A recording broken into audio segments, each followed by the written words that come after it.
All right, good afternoon. Here's the outline of today's lecture in computational social choice. So first, we continue to talk about restricted domains. In particular, we just stopped at the algorithmic question of checking whether a given preference profile is single-peaked according to some linear ordering. So we will finish this, of course. Then I will say I will show you a general result about restricted domains. And then we move on to another escape route from errors impossibility, which is different from restricting the domain, and that is to use a consistency condition, which is different from the ones that you have seen before, namely a consistency condition that is working with a variable set of voters. And that will give us a very nice characterization of scoring rules. So rules such as borders rule, plurality rule, for instance, are examples of scoring rules. And this characterization is one of the most remarkable results, I would say, in social choice theory. So it's a positive result. And we are not going to prove it. It has a very difficult proof. That's why it would be too much for this course.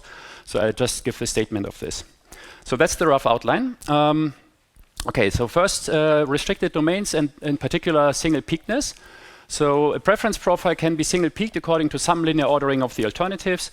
And last time we stopped at the question of whether some preference profile is single-peaked according to some linear order. And I did mention in the end that the naive algorithm, which just enumerates all possible linear orderings and then just check for each of these orderings whether the preference profile is single-peaked. So that's a well-defined algorithm, so that answers the question. But of course, the running time is really bad. So there are m factorial, where m is the number of alternatives, different linear orders over m alternatives, and therefore it has exponential running time. And the last thing we observed last time is that if we look at the preference profile and it is single-peaked, then this is only possible if there are two different last-ranked alternatives, because we observed that no matter what the linear ordering is, so the last-ranked alternatives have to lie at the end of the spectrum. And that already gave us a necessary condition for single-peakedness. So for example, this preference profile that I show you here is not single-peaked because there are three different last-ranked alternatives.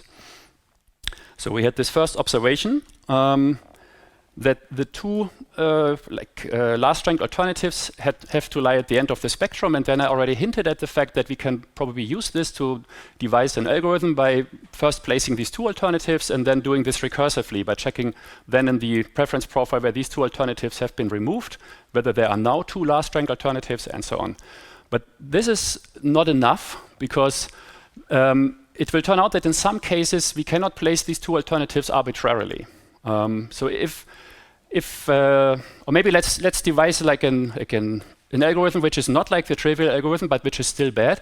So you place these two alternatives at the end of the spectrum, then you check whether there are two other alternatives that are now last ranked, and then we don't know how to place them, left or right. So for the first ones, it doesn't matter because it's completely symmetric, but in the second round, it may make a difference how to place them, and if we don't know how to do this, we can just look at all possible cases, right? So left and right or right and left.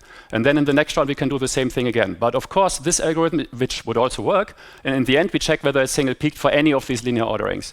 But of course, this algorithm would also have exponential runtime, right? Because in each of these, it's roughly m divided by 2 rounds. We would have two different choices. So it's 2 to the m divided by 2, roughly, which is still exponential. So it's better than m factorial, but it's still bad. And what helps us is that there's another observation, which is also a necessary condition, how alternatives need to be placed. And this is exactly enough for each pair of alternatives to know how to place these two alternatives in order to construct this linear ordering. Okay, so the general idea, as I already said last time, is to place the alternatives from the outside to the inside in order to get this linear ordering.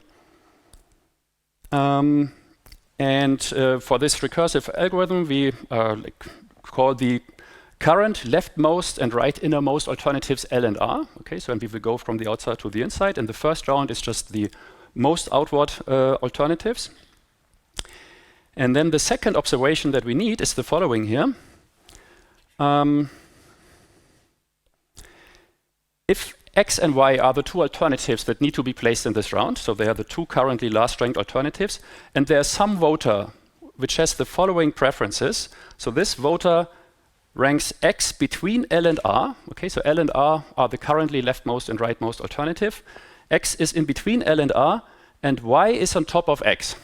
Okay, so here the preference between L and Y is not specified. It doesn't matter. So it could be, we have strict preferences here, so L could be on top of Y or Y could be on top of L. We don't know, but it doesn't matter. And then the second observation says that if this is the case, then X has to be placed next to R. So it's a necessary condition. Otherwise, the preference profile is not single-peaked. And in order to see why this is the case, let's maybe try to draw this. Okay, so we have the current leftmost alternative is L. The current rightmost one is R. Okay, and here by height, I already depict the preference of this voter I. Okay, so this voter prefers L to R. This is what is stated here. Okay, so L is preferred to R, and then we need to place two alternatives, X and Y, and now this condition here says X is in between L and R. Okay, so that means in this, if the vertical axis is the ranking of this voter here, it needs to be somewhere between L and R, and Y is preferred to X. Okay, and then what we are saying here is that now X needs to be put next to R, which would be somewhere here. Okay, so it's better than R. It's worse than L, and then Y could be on top of L or below of L, so it could be here. It's supposed to be Y, or it could be, for instance, up there. Okay, so in both of these possibilities, you already see that it's still single-peaked what we have. Okay, so there's a single-peaked here, no matter how we place this alternative Y. If we place X right next to R. But the important thing is if we would do it the other way around, because there are basically just two possibilities in each of these rounds. And the problem is that if we do it the other way around, let's delete this one as well, that would mean we are placing this X alternative next to L. Okay, so that would be here, so all the way to the left, next to L. And then Y is placed next to R, of course, because there are only there's only one possibility left for the position of Y now. And Y is preferred to X by this voter. Okay, so that means it's here, or if it's even better than L, it could also be up there. Okay, but in each of these cases, you can already see that this is not single-peaked anymore. Right? So no matter where Y is, if Y is on top of X and we put X next to L, then it's not single-peaked. So the other possibilities that I drew before, it was still single-peaked, but here if we are placing them in the wrong ordering, according to this condition here, it will definitely not be single-peaked. And that means that what we need to do here is what I drew before, so X needs to be placed next to R, and then later it doesn't matter where, so Y is placed next to L, so it could be up here, or it could be down there. But we are not breaking single-peakedness at that point. Okay, so that's only shows that it's a necessary condition to do it that way. So whenever we encounter this condition, we have to do it that way. And the nice thing is, and we are not proving this, that this is also sufficient. So once we take into account these two observations and place the alternatives one after the other, this gives us an algorithm for checking whether a preference profile is single-peaked. So we only need to check these two conditions. Well, and the first observation is like hard-coded in the algorithm, because what we are doing is we're looking at the last ranked alternatives and place them to the right and to the left. Okay, and of course, there's also the symmetric condition of this one where it's exactly the other way around, right? So where L and R are the other way around. So this is just one of these two symmetric possibilities. And as I said, so this will yield an algorithm, maybe let's get rid of this here, which for any preference profile checks in linear time. So linear means it's linear in the input, and the input is a preference profile. We have strict preferences here, so the input is of size m times n, because we have m alternatives and n different voters, whether the preference profile is single-peaked. So that's very nice, and I think that also shows why this is an interesting algorithmic problem, because the first very naive approach had really bad exponential runtime, m factorial. The second one was also exponential. It was better than m factorial, but still exponential. And now once you have these additional insights, we get an algorithm that not only runs in polynomial time, but it's also very efficient and quick. And now let me show you this algorithm. So this is the entire algorithm. It just fits completely on that slide. And let's just go through it and check what it's doing. So, but basically, if you have understood these two observations, this is everything that is being done here. So, and we are checking that, for instance, so we have this necessary condition that we got from observation 2, which says that some alternative needs to be placed either to the right or to the left, depending on which kind of condition is satisfied. And this can also lead to a conflict, of course. So if there's one voter for which we have to say, okay, it needs to be placed next to L, and there's another voter according to which the same alternative needs to be placed next to R, then there's a contradiction, and then this algorithm will terminate and say it's not single-peaked, because there's a contradiction because of these necessary conditions. Okay, so we first define some like boundary alternatives, ZL and ZR, which are artificial alternatives which are not in the universe, so they are just markers which mark the left and the right boundary, just to make everything well defined for the first round of the algorithm where we don't have anything on the left and right hand side. Okay, and then we define the set A. So here it's not really a feasible set, so it's just a working set for the algorithm. It's just the set of all alternatives in the universe. And then we run this iteratively. So, so in the beginning it's the set of all alternatives, and as long as there are still at least two alternatives left in the set that need to be placed, we check the conditions that we had written down on the previous slide. So L and R are the current left innermost and right innermost alternative, which was explained on the previous slides. And then the first set that we define is B. Okay, so what is B? Okay, so B is the set of all alternatives such that there exists a voter I, such that for all Y, Y is weakly preferred to X. Okay, so because, well, in this course we're using lots of mathematical notation, and it's a nice exercise to understand, for instance, what this means. So what does set B mean intuitively in words? So which alternatives are in set B?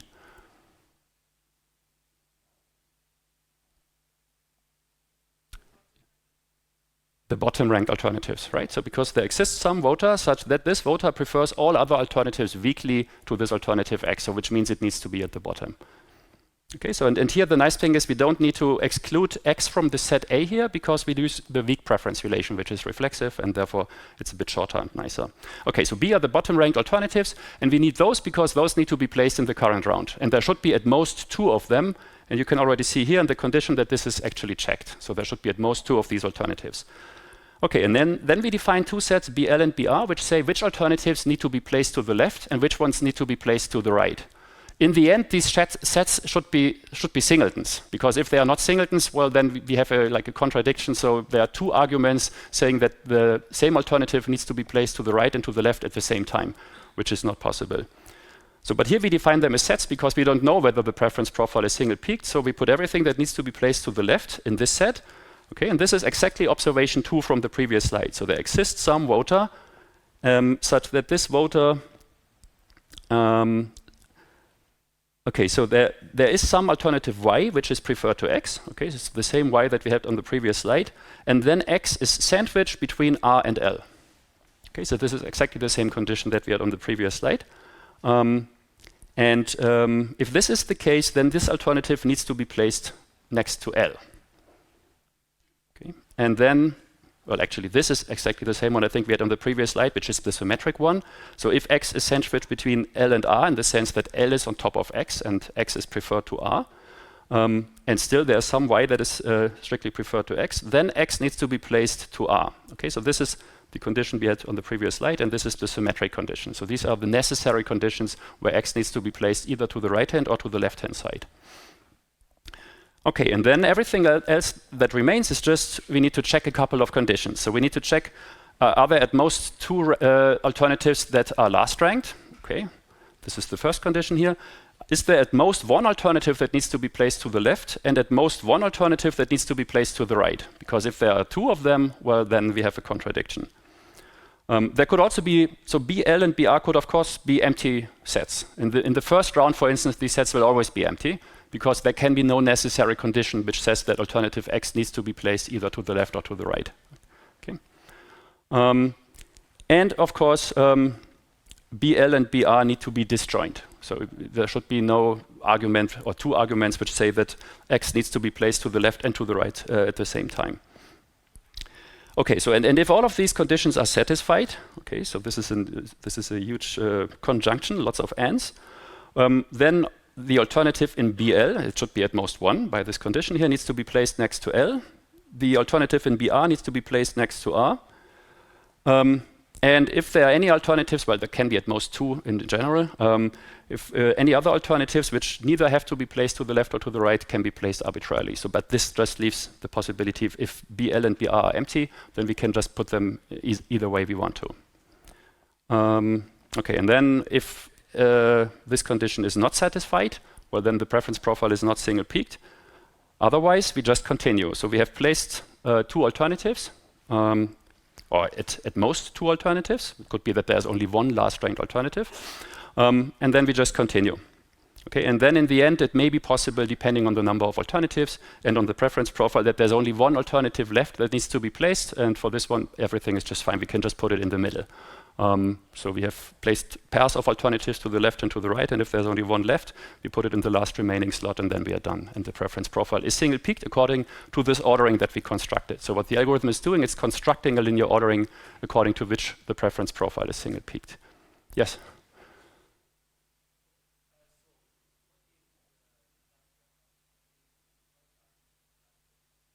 Okay, so if there's only 1 last ranked alternative, so then B will only consist of 1 element. Okay, so that's fine. And it could be possible that, like not in the first round, but maybe in later rounds of the algorithm, the same alternative is contained in BL or BR, so it needs to be placed either to the left or to the right. But all these conditions here still apply. So if there's only 1 last ranked alternative, this one is placed, and we just continue with the next round. Then the algorithm will terminate and say that the preference profile is not single-peaked. So I'm going to do an example. That's why we have a preference profile here. But any questions at this point? So I hope you can already see that it's quick. It's linear time, right? Because we just need to look like at every alternative once, basically. So once an alternative is placed, we are never removing it or something. It's just placed once and forever. And of course, you can also see that it will, if in the case that there are more than 1 linear orderings according to which the preference profile is single-peaked, this algorithm could in principle yield all of them, because so there are some arbitrary choices in there.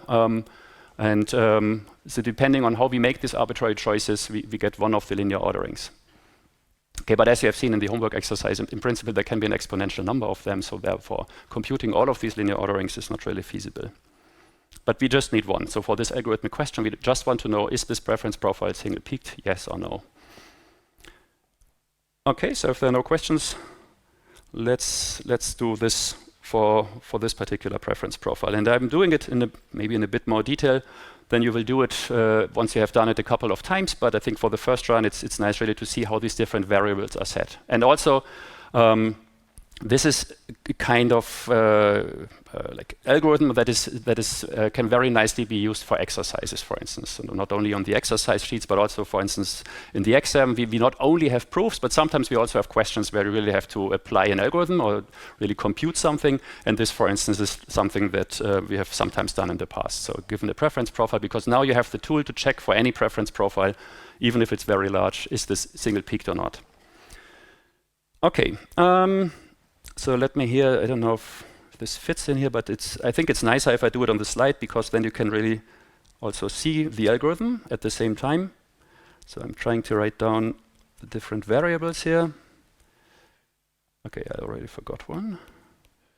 B and BL and BR. So I only have this very thick pen when I'm writing on the slides. That's why it always looks a bit uglier here. Okay, so then in the very first round of the algorithm, if you really look at the beginning, we have these artificial alternatives that are these markers of the left and right boundary. So that means in the first round, we put ZL here and ZR here.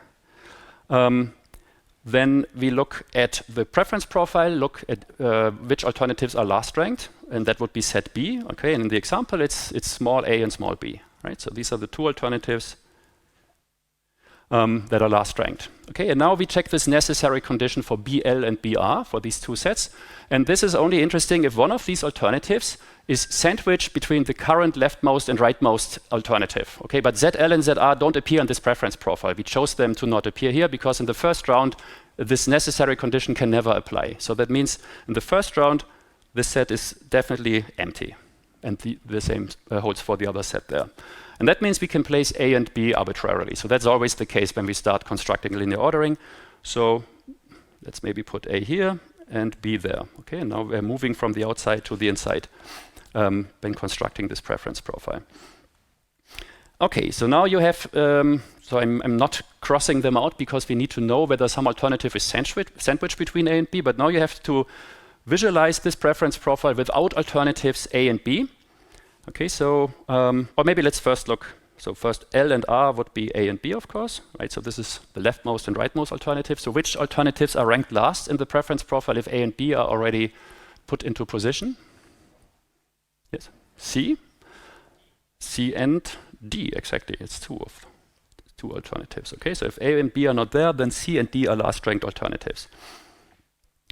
Okay, so and now we need to check for each of these alternatives, and we start with alternative C, whether it's sandwiched between the current leftmost and rightmost alternative. So that means it's in between A and B. And let's now check for C whether it's in between A and B. Yes, this is the case for the first voter here. So it's in between A and B. And the other condition that we need to check is that there should be some alternative, or the other alternative that needs to be placed, is also on top of X. And that is also the case here. So D is on top of C, and C is in between B and A, and that means C needs to be placed next to L. Okay, so and that means BL contains alternative C. Okay, we also need to check whether C is in between A and B for the other voters here, but here you can already see that that's not the case because A and B are adjacent here, C is not in between. Now let's check the same thing for D. So D is in between B and A here, okay, but alternative C is below D, so we are fine. So the second condition is not satisfied. And well, for the other two, of course, D still is not in between A and B because there's nothing in between A and B. And that means that this set here is empty, and hence we need to place alternative C to the left, okay, next to A. Okay, and we also need to place alternative D because in the set here, and here the algorithm says, and those in B set minus this union here can be placed arbitrarily. Well, there is only one empty slot, which is the one to the right-hand side. So that means we need to place alternative, D here. Okay. And then we have placed C and D, and well, then the algorithm already terminates because in the next round, A will be the empty set, and it's just done. And the claim is now that it's single-peaked. We can check whether this is the case. So this is the linear ordering that we constructed. Okay, so maybe let's really use this greater symbol here. Of course, we can also invert the ordering, and then it's still single-peaked. BDCA, okay, that's just going from right to left. CDBA, CDB, and then A is last ranked, still single-peaked. Okay, so it goes all the way there, and then A is being last ranked. DCAB, okay, then we go from D, C, A, and then B is last ranked. Okay, so it is single-peaked for each of these three preference relations. So in the example, the algorithm worked, as I said, so we are not proving correctness of the algorithm because that's really tedious. But the nice thing is really that these two necessary conditions are also sufficient, and therefore this algorithm, you have to trust me on that, always works. We will also see a negative example on another slide. Okay, so that's nice because, well, using this algorithm, we can now check single-peakedness. And we deliberately, on the previous exercise sheet, maybe because some of you are wondering now, so why did we ask you to check for a preference profile whether it's single-peaked, but we didn't give you the algorithm before? That was actually on purpose. Because I think it can be quite useful to, at least I would hope that many of you thought about how could this be done, and maybe some of you had exactly the same idea or similar ideas that are now exploited in the algorithm. And yeah, it's educationally it's always better to not just being presented a solution, but first maybe have a week thinking about how this problem could be solved, and then see where you were right or where you were wrong. Okay, and that's why that's also why we chose a small preference profile where you needed to check single-peakedness. For that example, it was relatively easy. On the next exercise sheets, there are two larger ones for which you need to check single-peakedness. Okay. So the first observation also about this algorithm is we also had this notion of single cave preferences, which were exactly the other way around. So where there was like a most hated alternative, and then preference only increases if you go to the left and to the right. And the very same algorithm, it's really a dual notion of single-peakness. The very same algorithm works for that as well. There you need to look at the top-ranked alternatives. If there are more than 2, then we are done. And if there are only 2, we place those at the outside. So we still go from the outside to the inside, but we start at the top of the preference profile. And we work our ways down from the top to the bottom. But otherwise, it's exactly the same kind of algorithm. Yes? For B? Yes? Which sign are you referring to? So maybe let's look.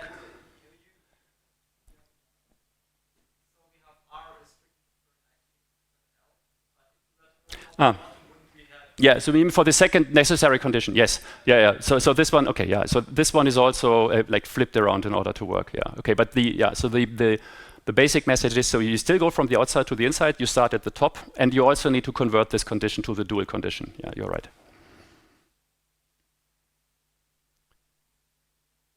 Okay.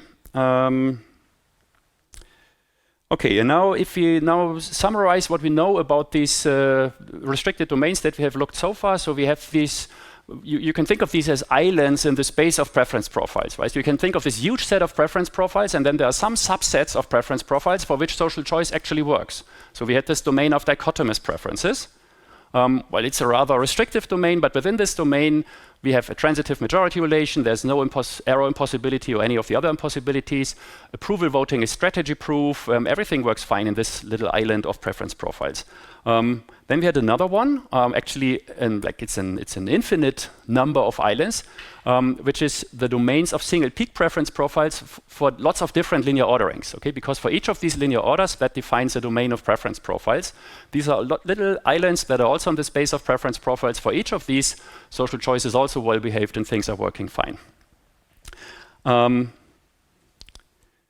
We also had this somewhat neglected domain of single cave preferences, because it's in most settings it has less applications than single peak ones, but it's almost dual to these. There also, for every different linear ordering, we have a domain of preference profiles for which things work fine. Also, all of these domains are Cartesian. Okay, so Cartesian is what we defined last time. So it means we have one set of admissible preference profiles for each of the voters, and it's the very same set. So we just define which relations are possible, and then each of the voters can grab any relation they like, and everything is compatible with each other. We also had examples of non-Cartesian domains last week, which were, for instance, the domain where majority rule is transitive. Okay, so here it depends. So it really depends on the combinations of preference profiles. So Cartesian domains are much easier to think about because they are like very symmetric in that each voter has the same set of admissible preferences. And the reason why I'm listing these here is because it would be nice to like have a general result, like a general characterization, rather than having all these different islands there. In particular, for the case of Cartesian domains, it would be nice to have a complete characterization. So which sets of preference profiles, so which Cartesian domains do allow for, say, transitivity of the majority relation, or for which is the majority relation guaranteed to be transitive. So we have these 3 examples there. But it would be nice to know in general whether for any given domain that somebody proposes, whether we can check that this domain always returns a transitive majority rule or not. Let me move back here. So before we get to this question, so which, how can we characterize the domain for which the majority relation is transitive? Let me emphasize that this question is really only interesting for Cartesian domains, because for non-Cartesian domains, the largest domain for which the majority relation is transitive is just this D-trans domain that we defined last time. Okay, so this is just defined by saying that the majority relation is transitive. Okay, for non-Cartesian domains, it's really straightforward. And every subdomain, of course, also has transitive majority relations. But for Cartesian domains, the question is more interesting.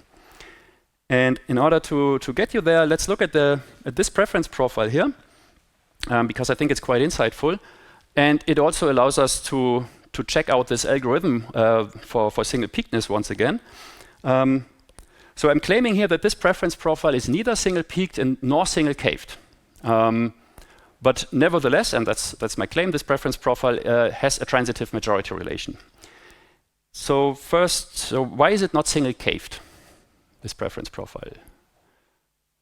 Yes? Exactly, right? So this, so even if we haven't completely specified the algorithm for checking single-cavedness, which is in some sense dual to what we already have here, we immediately see that this is not the case. Now for single-peakedness, it's not completely obvious, right? So, and here, this I think is a nice example to check our algorithm with a negative example, because, well, maybe I did something wrong in the specification of the algorithm and it always returns yes. Okay, so let's do the algorithm, maybe not as detailed as I did it before. So the two last ranked alternatives are C and D. So we put these on the left and right-hand side. Doesn't matter which one. And now for this next condition, we need to check how many alternatives are being ranked last if C and D are not there anymore. If C and D are not there here and here.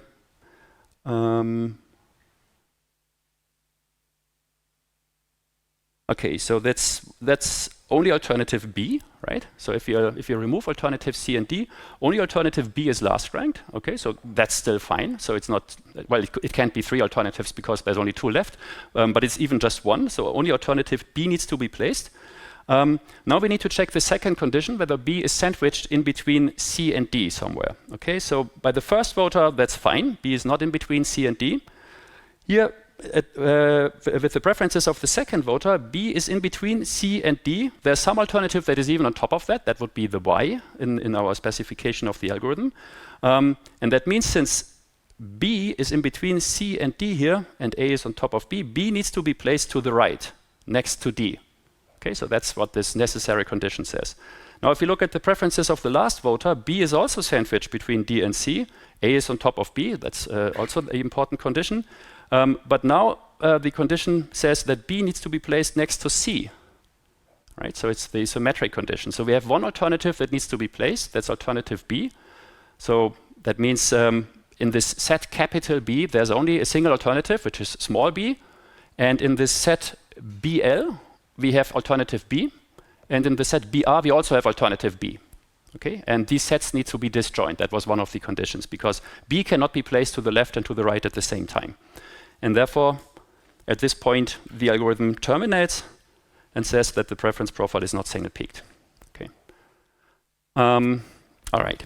So this preference profile is neither single-peaked nor single-caved. Let's just delete this. I'm still claiming that the preference profile has a transitive majority relation. Let's just see why this is the case. So A versus B. So there's three voters. Okay, A versus B comparison, two voters prefer A to B. Two voters prefer B to C. Right, so that's the first and the last one. Two voters prefer C to D. Okay, so we don't know yet whether it's transitive, but it can also be verified that a majority prefers A to C. A is also preferred to D by a majority. The first two voters, well, and B versus D, that's also the first two voters. Okay, and that is this majority relation is transitive. So it's just so the way it's depicted here, it's not completely obvious, but it's really just A, B, C, D is the ranking of the alternatives according to the majority relation. So the main message here is okay, we have a preference profile, which is it's not single-peaked.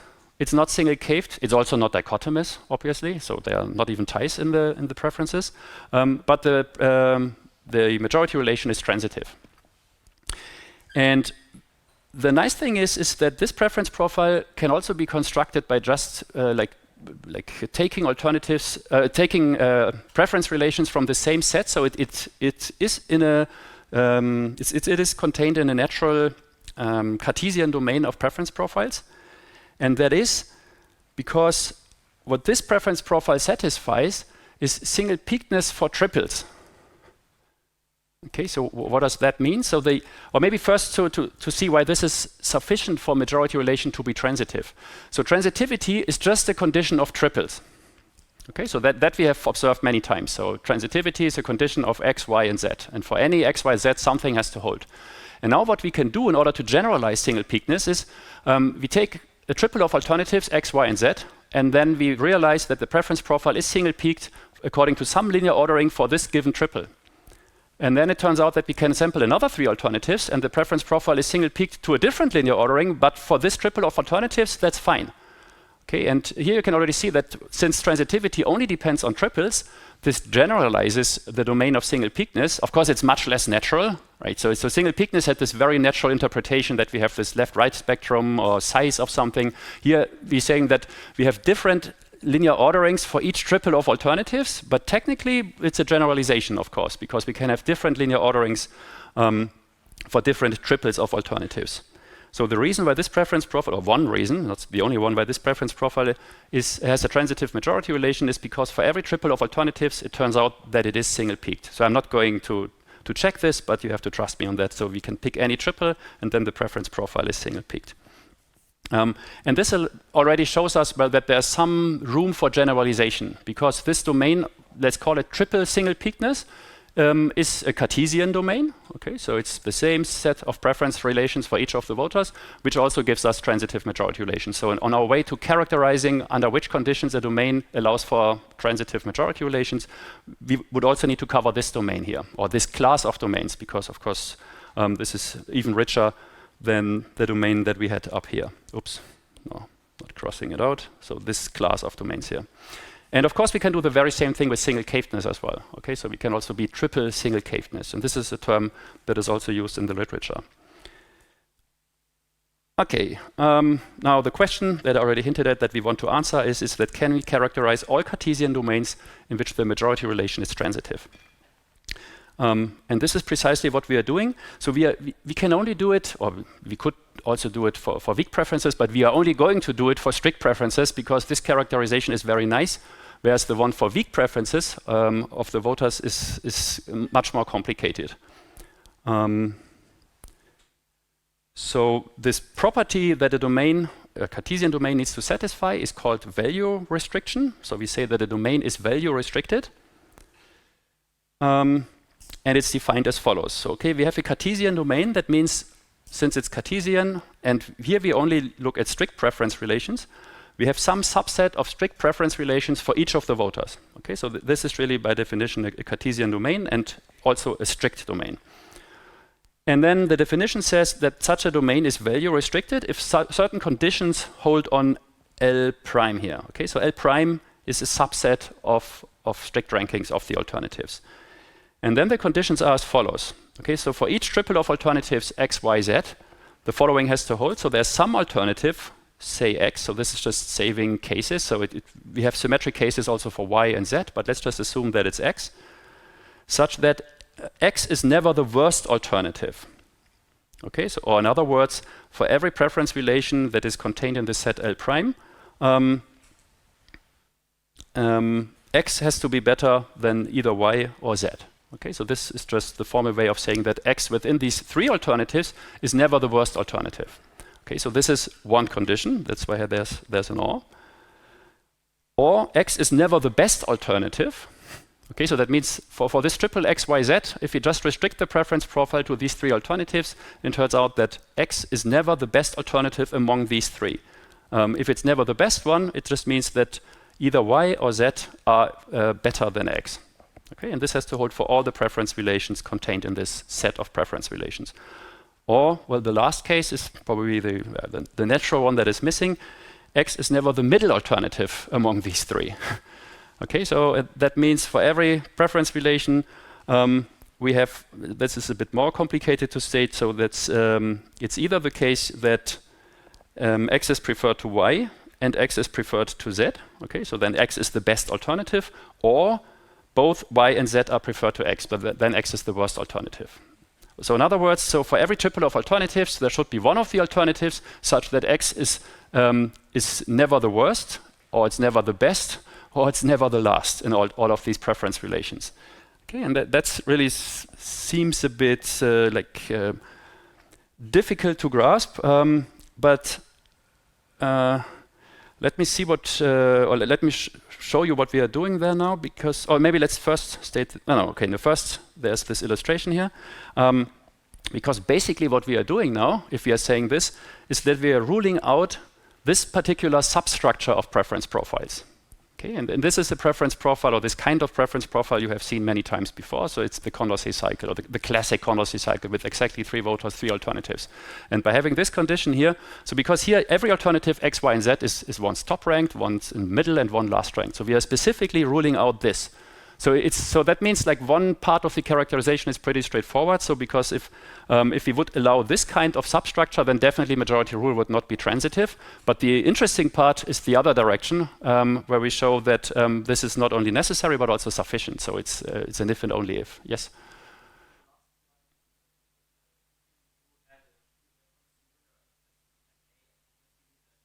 Yes.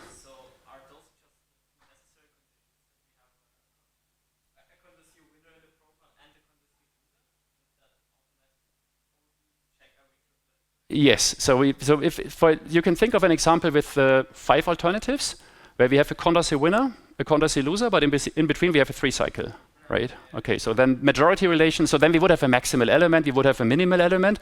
But once we narrow down the feasible set to those 3 in the middle, then the maximal set is empty and the majority relation has a cycle. Yeah. Okay. So let me show you the statement. So first. It can be checked, and I will show you an illustration for this in a minute, that all these domains here, again, this is a class of domains because for any linear ordering we have like a single-peaked domain. The same is the case for single-caved. So all of these domains are value restricted.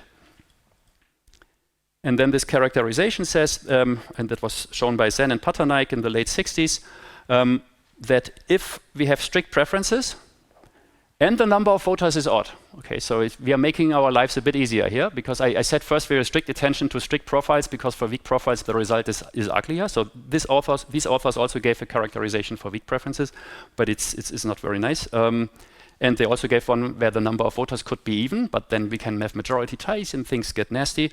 I'm showing you the clean version here. So if there's an odd number of voters with strict preferences, then majority rule is transitive if and only if this domain is value restricted. Okay, so that's what I meant by saying it's a complete characterization. So now we can, for any subset of preference relations, if it defines a Cartesian domain, we can quickly check whether it's whether it's the majority relation is always guaranteed to be transitive because we only need to check those conditions here. Right. So this is a very important paper. So it was, I think, Kenneth Arrow once in a book or something once selected like a set of landmark papers in social choice theory, maybe 10 or I don't know how many, but this was one of those papers selected. And sometimes in previous years this was a tutorial exercise. But the proof, so the statement is nice, but the proof is really quite tedious, which is maybe not completely surprising because this definition of value restriction is already quite tedious. So here by saying say X, I'm already summarizing some cases. It's really just lots of case distinctions. Therefore, we are not doing this as a tutorial exercise either, but it's a nice and elegant statement. Yeah, right. So here, what I would like to highlight now is if we look at these 3 different cases here, it turns out that the first one here, where X is never the worst alternative, really just means that the preference profile is triple single-peaked according to the ordering YXZ. Okay. So if we have this ordering of 3 alternatives YXZ, if X is never the worst alternative, okay, so if X would be the worst alternative among these 3, well, then it would definitely not be single-peaked, right? Because then the Y and Z would both be on top of X, and then it's not single-peaked. But if X is never the worst alternative, this is exactly what defines triple single-peakedness according to this ordering. So here we have, like, let's just write SP. The second one, as I will show you on the other screen in a minute, is corresponds to single-cavedness according to this ordering. And the last one here, that's like a new condition, which is like a bit like a mixture of single-peakedness and single-cavedness. So here you can really see how this condition can be decomposed into triple single-peakedness, triple single-cavedness, and this additional condition. And here, let me show you what I mean here. So we are taking the linear ordering y, x, z in all these cases here. So here we are saying that x is never the worst alternative. And that gives us a couple of possibilities, right? So we could have the preference relation x, y, z.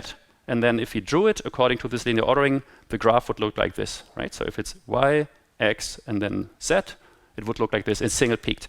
Now, the only thing that we know in this column here is that x is never the worst alternative. Another possibility would be x, z, y, or it would be y, x, z. Okay, then x is in the middle, or z, x, y, then x is in the middle. Okay, so these are the four different possibilities that this leaves if x is never the worst alternative. Now here, x is never the best alternative.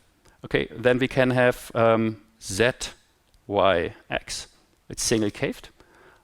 We can have y, z, x. It's also single-caved. Or we can have exactly like the ones here, y, x, z, or z, y, x.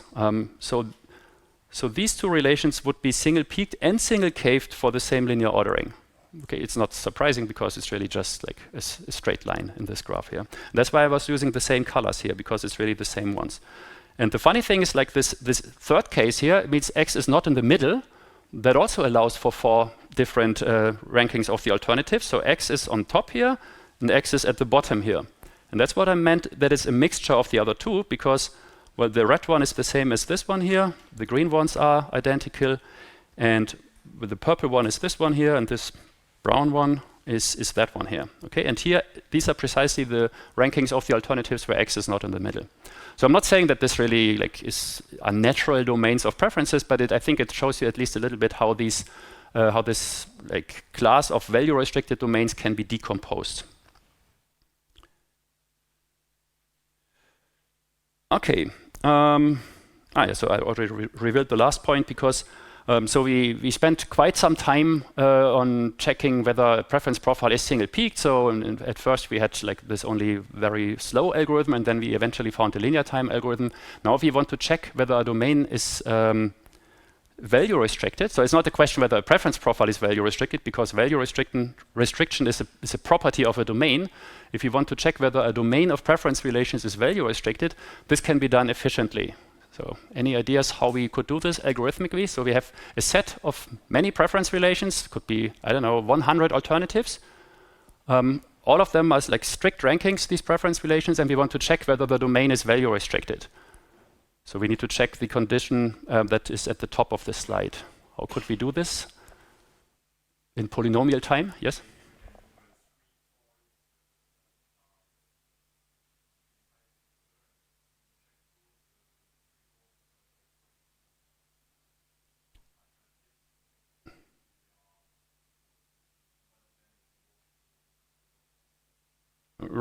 Right. So maybe it sounds a bit inefficient, but we can just, of course, enumerate all triples of alternatives. Okay, that's fine. That's not exponential, because it's just like 3 is just a constant number. It doesn't grow with the number of alternatives. We enumerate all triples, and then we just check this condition there. And then if the answer is yes, it's value restricted, and otherwise it's not. Okay, so this is how we can quickly do this. Okay, but that really concludes what I want to say about restricted domains. So we had a couple of interesting results for dichotomous preferences. We had approval voting for single-peak preferences. We had median voting for single-cave preferences. That was also an example of a domain for which the majority relation is transitive. And then finally, we had this general result where we could check for any Cartesian domain whether the preference profile, or whether any preference profile taken from this Cartesian domain gives us a transitive majority relation. And now let's just check whether I forgot something. No. And now we will move on to the second escape route. So we had some success in getting around this negative results by restricting the domain of preferences. For the other escape routes, we are not restricting the domain of preferences anymore. So we will now only talk about strict preferences, because that's just easier to handle. But any strict preference relation is possible, because maybe some of you already found it a bit concerning that this escape route is just restricting the preferences of the voters. So all the other escape routes are escape routes where every strict preference relation of the voters is possible. And this escape route will really nicely lead to the class of scoring rules. And yeah, before I get to talk about scoring rules, I would like to say something like maybe like some historical remarks about the two founding fathers of social choice theory, which are the Chevalier de Bourdin and the Marquis de Condorcet. So they both lived at the time of the French Revolution, and the interesting thing is that their ideas, so Bourdin obviously proposed Bourdin's rule, and Condorcet proposed the idea of the Condorcet winner. So these ideas still prevail until contemporary social choice, until today. And the nice thing is that, as we will see in today's lecture and probably also next week, that these ideas to some extent are in conflict with each other. And therefore still today there are people who really prefer the Bourdin way of doing things and the Condorcet way of doing things. The other nice thing historically is also that the entire concept of representative democracy as we know it today arose largely from ideas and institutions that were developed during the Age of Enlightenment and in the American and French revolutions in particular. So both of these people lived in the 18th century in France. And the nice thing is also that the entire area of Enlightenment is really like the birthplace of science as we are doing it here. And so they really wanted to define an ideal democracy and ideal voting rules. And it's really interesting to see what their original ideas were. So maybe first some remarks about Bourdin's rule and giving you some facts about those. So Bourdin was a mathematician and at the same time also a physicist and sailor. So he was in charge of several Navy vessels and was once captured in the Caribbean, and it really had a very exciting life. He was a member of the applied fraction of the French Academy of Sciences, whereas Condorcet, as we will see, was in the theoretical fraction of the French Academy of Sciences. So Bourdin made many contributions to different areas, so hydraulics, mechanics, optics. So he built some interesting devices. And one of the most exciting stories that I read about Bourdin is this expedition that he was leading in order to measure the standard meter. So at that time, during the Enlightenment time, they also wanted to define standard measures, and many of those prevail until today. So we are still using the metric system that was designed there. So previously, like measures of distance were things like arms and ells and like parts of the body usually, and they wanted, which was typical for the time of Enlightenment, they wanted to define something that I think Bourdin said that would be valid for all people for all time. So there should be like a universal measure that really is a distance measure that is applied everywhere around the world, and that's really the case for the standard meter.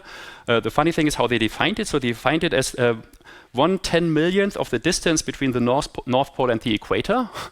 Okay, so that's a well-defined thing, but of course it's quite difficult to measure, in particular at those times. So and that's why Bourdin and many other people embarked on a 7-year expedition to measure the longitude between Dunkirk and Barcelona using triangulation, and then they extrapolated this in order to measure what this 10,000,000th actually is. So this underlined thing here, I don't know if the hyperlink still works, I hope so, is a story about this expedition, which I found quite amusing many years ago when I first read about this. I think it's quite typical about the things that Bourdin, for instance, did. So Bourdin's name, for instance, is also, he's really a national hero in France. So we had somebody from France here, I think, right? So you have heard about Bourdin before, I'm sure, right? Okay. So, yeah, so his name is also imprinted on the Eiffel Tower. So it's, I think, one of 72 names or something that is imprinted on the Eiffel Tower. Condorcet, I guess you have also heard before, right? So, okay, he's also quite famous. So Condorcet, by today's standard, you would probably say he was a philosopher and mathematician. So he had worked with Leonhard Euler and was really one of the first mathematical social scientists and one of the central figures of Enlightenment. So unfortunately, he died in prison during the French Revolution, and he was a member of the theoretical fraction of the French Academy of Sciences. And what I find interesting in particular about Condorcet, that he was a very early advocate of women's suffrage, which is women's right to vote.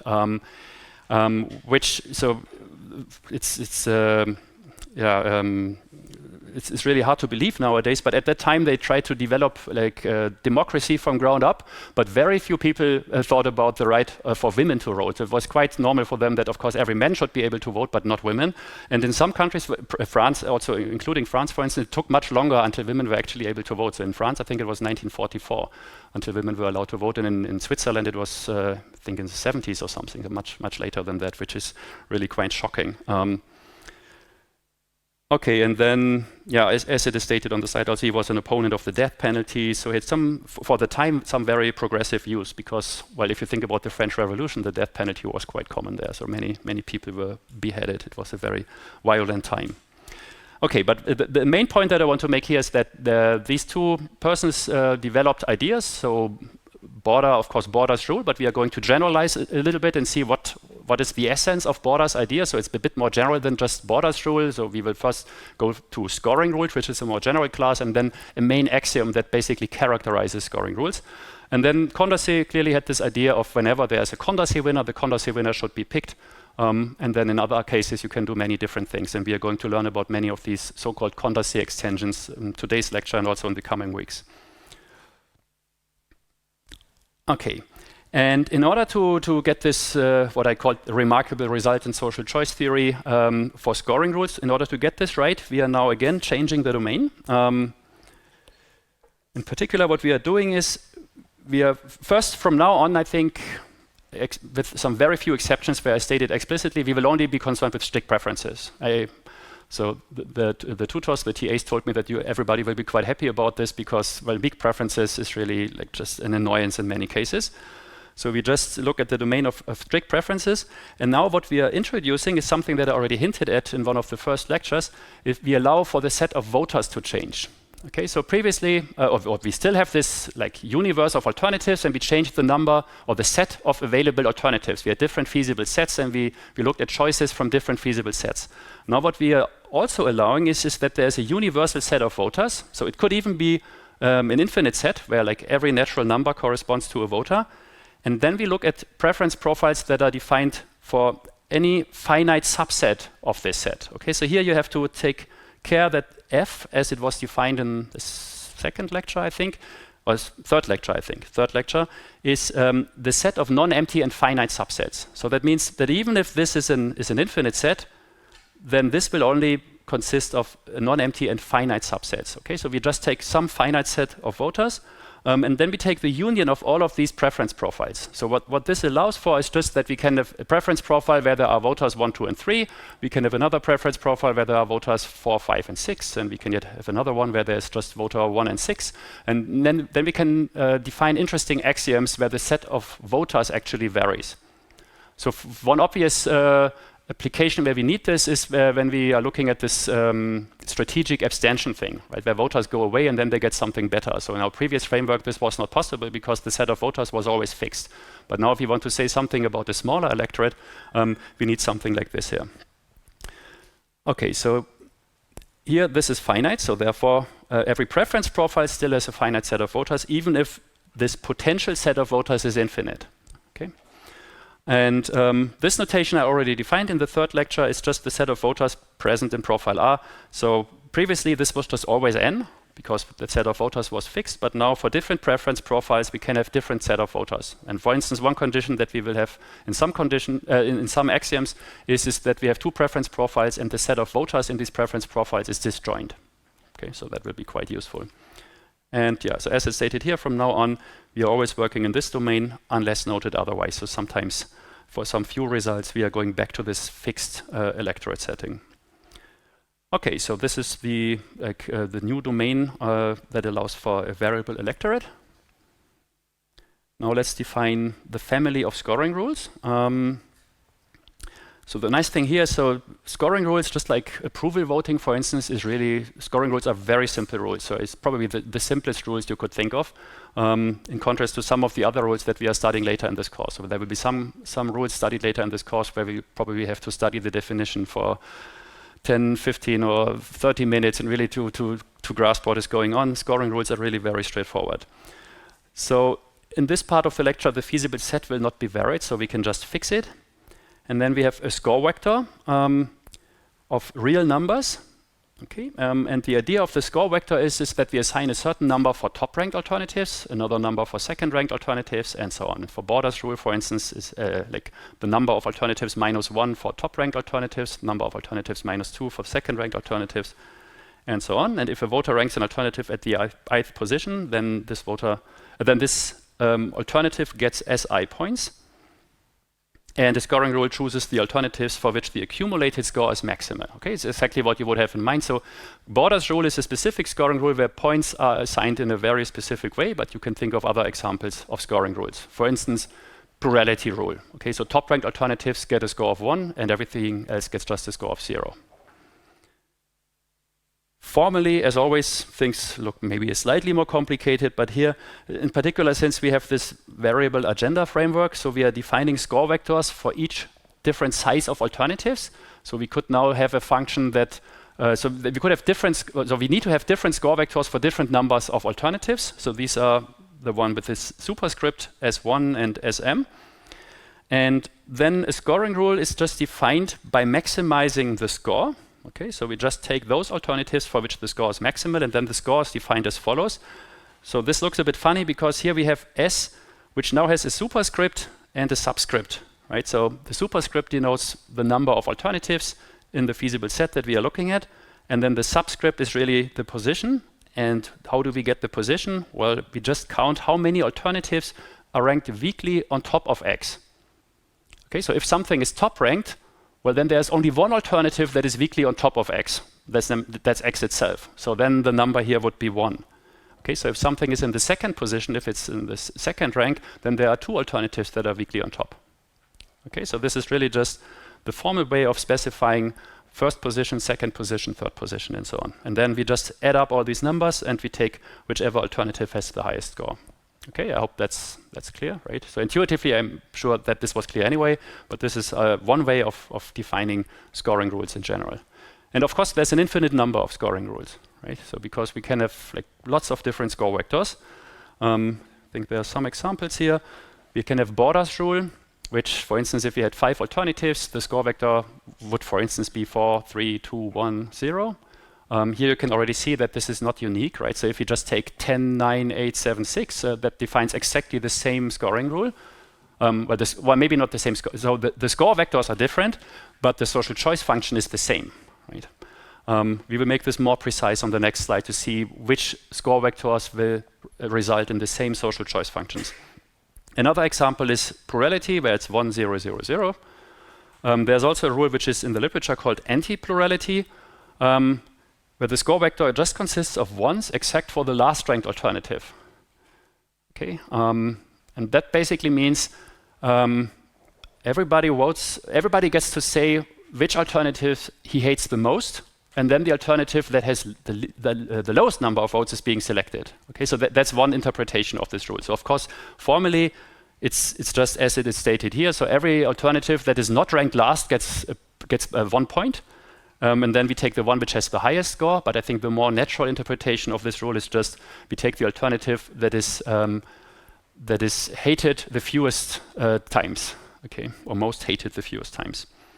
And clearly, so there are many other possibilities as well for defining scoring rules. And also note that we had this one exercise after errors impossibility where we had 2 different variants of Borders rule. Which was this narrow version and the broad version. So the way we defined it here, it's the narrow version of scoring rules. So this defines narrow border scores and also narrow border rules. Okay, so I guess maybe now would be a good time for a break.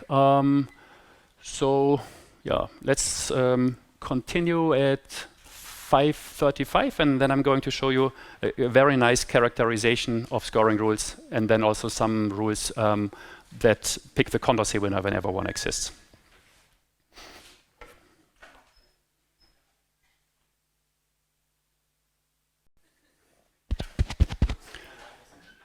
Okay, now let's continue to talk about scoring rules. So you have seen the definition, and I think it's pretty much what you would have expected from scoring rules, except maybe that because of our variable agenda framework, so we have these different score vectors, one for each size of an agenda. So this definition allows for really strange things, like if we are choosing from 3 alternatives, we use Borders rule. If we are picking something from 4 alternatives, we use plurality. If the size of the feasible set is 8, then we use yet another scoring rule. So all of this would be allowed by this definition of scoring rules. But as I said, so we are usually fixing this the set of feasible alternatives here, and we are not really considering variable feasible sets in this framework. But the definition does allow for different score vectors for different sizes of feasible sets. Okay, and then another thing that we have observed is that some scoring rules or some score vectors will give us exactly the same social choice function, right? So it's if, for instance, we have one score vector and we just add 10 to all of the scores in this score vector, then we get exactly the same social choice function. If we multiply everything by 10, we also get exactly the same social choice function. If we do both at the same time, like multiply all these different scores for the different ranks, multiply it by 10 and add 10, we also get the same thing. So probably if you have some background in linear algebra, you will have noticed that scoring rules of score vectors are invariant under positive affine transformation of the score vectors. Okay, so that just means we can just add constants or multiply it with something. Positive means that the number with which we are multiplying must of course be a positive number. So if we multiply all these numbers in the score vector by 0, okay, then we will only get the trivial rule in the end, which could be different from the original scoring rule that we were looking at. And if we're multiplying it with a negative number, then of course we are really just turning the results upside down. So more formally, if we have two different score vectors, S and T, and it is the case that Ti is alpha times Si plus beta for all these different components of the score vector I, then we get exactly the same social choice function. And we will sometimes use it. So one particular example where it's useful is if we have only 3 alternatives, and this is where social choice really gets interesting, then in principle, a scoring rule is defined by S1, S2, S3, so score for the first rank, for the second rank, for the third rank. But we can normalize this such that the highest number is 1 and the lowest number is 0. Okay, so because we just have a linear transformation on these 3 numbers, and then the only parameter that defines the scoring rule for 3 alternatives is just how much score we give for the second ranked alternatives. So it's only defined by a single number by this normalization. But once we're doing this, I'll show you this. But the nice thing is for scoring rules on 3 alternatives, it's just defined by a number between 0 and 1, which is how much score we give to the second ranked alternatives under the assumption that the highest one is 1 and the lowest one is 0. Okay. Of course, well, scoring rules can be efficiently computed, right? So if we give you a preference profile and we ask for the border winner or plurality winner, you can do this quickly. This is really completely obvious, but I'm stating this explicitly because the further we proceed in this course, the more often we will encounter social choice functions for which determining the winner is actually difficult in the sense of NP hardness. Here, that's clearly not the case. Now, the definition of scoring rules that we have, even if we fix the feasible set of alternatives, allows for some rather strange scoring rules. So we could have a scoring rule that assigns score 1 to first-ranked alternatives, score 2 for second-ranked alternatives, score 3 for third-ranked alternatives. So nobody said so far that the sequence of scores that we assign to the different ranks has to be weakly decreasing. Okay? But of course, in applications, we would want this to be weakly decreasing. This little result here states that the score vector is weakly decreasing if and only if the scoring rule that is defined by the score vector is monotonic. Okay, if you recall, monotonicity was the property that says that if alternative X is among the winners and we make it stronger, then it's still among the winners. Okay, so if a scoring rule satisfies this condition on the score vector, so the scores are weakly decreasing, it's pretty obvious that such a scoring rule is monotonic. But because if we just make an alternative stronger, the score only weakly increases and maybe the other score decrease, but clearly this is a monotonic rule. So we did this in particular for, I think, plurality and maybe border at the beginning, in the very first lecture, I guess. We convinced ourselves that these rules are monotonic. But the interesting part here, or somewhat interesting part, is the other direction as well. So this is a complete characterization, an if and only if. So a rule is monotonic if and only if the score sequence is weakly decreasing. And we are proving this on the whiteboard. Okay, to save a bit of time, I've prepared this here. So we want to show that a scoring rule is monotonic if and only if the score sequence is weakly decreasing. So as I already said, the direction from right to left is trivial, or almost trivial, because, well, if a score vector satisfies this property, then monotonicity is obviously satisfied. The interesting part is from left to right. So whenever a scoring rule is monotonic, then the score vector has to be weakly decreasing. And here, I guess, so the statement is not surprising at all, that monotonicity is completely characterized by this property. But maybe the interesting lesson here is how you can prove something like this. And well, one way of doing this, if we want to prove the direction from left to right, is to use contraposition. So if we are showing that A implies B, we can show that not B implies not A, and that's what we are doing here. So we are assuming that this condition is violated. Okay, so the score vector is not weakly decreasing. If the score vector is not weakly decreasing, there has to be some number k such that sk plus 1 is strictly greater than sk. Okay, so there has to be a jump like in the wrong direction within the score vector. And then if we have this assumption, we want to show that monotonicity is violated because we want to show not mon. So we have to construct a monotonicity violation from this assumption here. And there are many ways of doing this, but so I think the nice thing to learn about this proof here is how we can do this in a rather general way. Okay, so we consider a specific profile, preference profile R,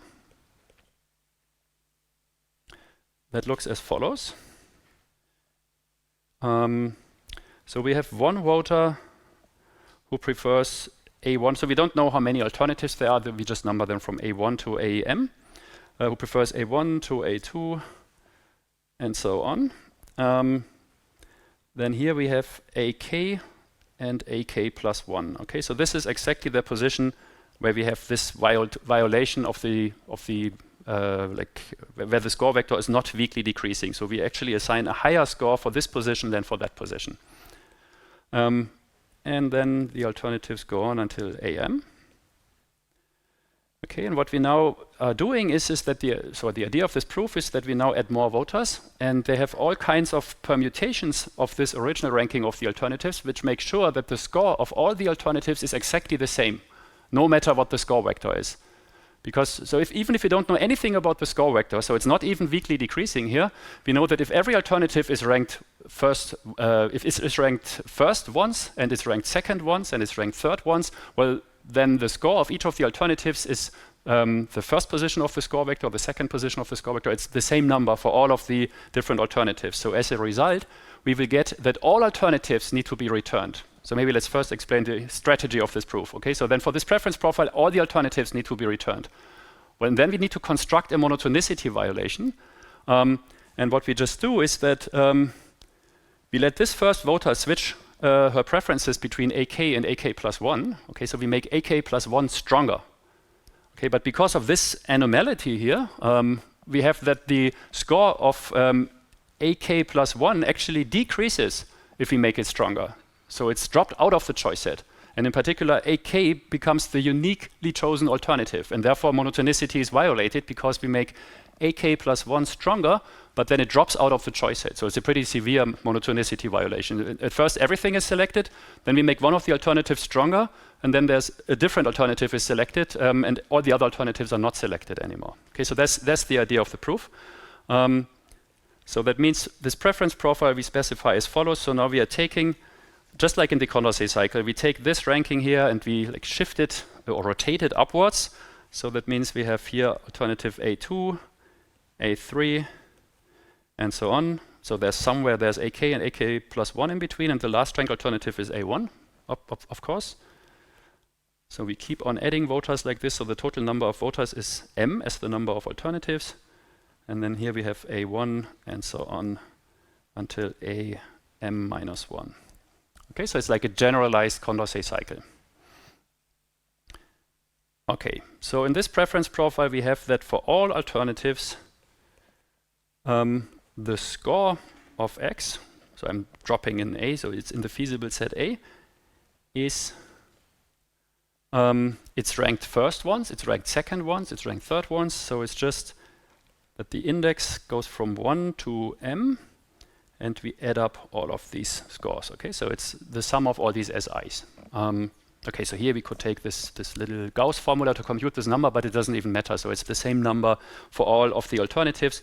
The only thing that we need here is that what this scoring rule returns, no matter what the score vector is everything. Okay, and now we define a new preference profile, R prime. And what are we doing here? So I'm not really specifying the entire preference profile. I'm only specifying what is changing here. So in red, the first voter switches those two alternatives. Okay, so then we get preference profile R prime. So this here is the first voter's prime relation. So the preference relations of all the other voters remain exactly the same. The first voter switches those two alternatives. Okay, and now let's see what's happening in this under this assumption. So we already talked about this before. So since we have this anomality here, we have that AK plus 1 gets a lower score, AK gets a higher score, and all the other scores remain the same. Okay, and this is really a strict inequality here. So that means now alternative AK has the highest score, and it's the unique alternative which has a maximal score. And therefore, we have now that AK is uniquely selected. For monotonicity to hold, it would have been the case that if we make this alternative stronger, then it's still selected. It's still in the choice set. Okay, this choice set doesn't contain AK plus 1. So maybe let's draw it a bit nicer. So it's not so easy to draw it mirrored. So AK plus 1 is not contained in the singleton set clearly. And this just shows that monotonicity is violated. So F is not monotonic. Okay, and that proves the statement because here we had the assumption in the beginning that the score vector is not weakly decreasing, and then as an implication we got that the function is not monotonic, and that's exactly the contrapositive of the direction from left to right here. So if this here does not hold, then this also doesn't not hold. Okay, and as I said earlier, so this direction here is basically trivial, right? Because if the score vector is weakly decreasing, then if we make an alternative stronger, then the score can only weakly increase, and maybe another score or some other score might decrease, but still the winner will still be a winner.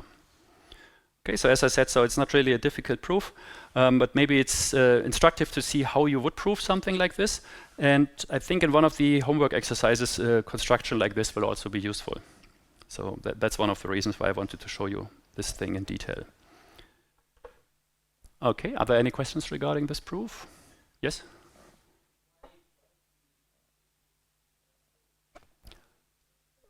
Because, so as I said, so it's of course not the only proof, so of course you can have many different proofs, but I wanted to avoid any case distinctions, and I wanted to make sure that all the alternatives, so in particular I wanted to make sure that this alternative AK plus 1, so this is the one for which we get the monotonicity violation, I wanted to make sure that this is in the choice set, that it's chosen in the preference profile. But if I don't know anything about the score vector, nothing, it's pretty difficult to say under which conditions this alternative is chosen. And by using this universal preference profile here, there's an obvious reason why AK plus 1 needs to be chosen. Okay, because to get a monotonicity violation, you need to have an alternative that is chosen and that is not chosen after it has been reinforced. And for the first part of the condition, so there are other ways of it. You can have you can have smaller preference profiles here if you make case distinctions for different scoring vectors. Right? If you try to I don't think it would be a nicer proof in any way, but you can define or look at subcases of different scoring vectors, and then you need smaller preference profiles here. But here there's no reason for not doing it in the most universal way. Here we can just make simply sure that AK plus 1 is chosen, and it's not chosen afterwards.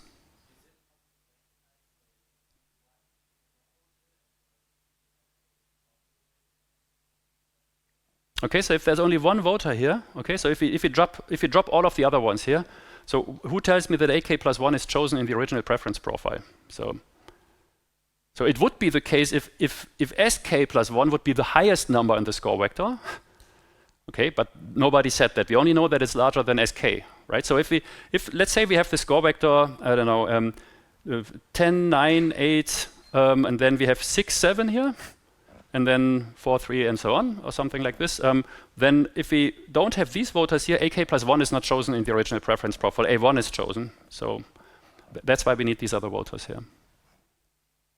Okay. All right. Okay, so a scoring rule is monotonic if and only if the score vector is weakly decreasing. That's nice and useful, and in most cases we will only consider monotonic scoring rules, of course, because the other ones are really strange scoring rules. We will sometimes also use this term of a non-trivial scoring rule, and more generally of a non-trivial social choice function. Maybe it was already mentioned in some of the tutorials, I'm not sure. So in many cases, it's useful for technical reasons to consider the trivial social choice function, and that is the social choice function which always returns everything. So everything in the feasible set is returned. That's the trivial function. And the function is non-trivial if for at least one preference profile and at least one feasible set, at least one of the alternatives is excluded.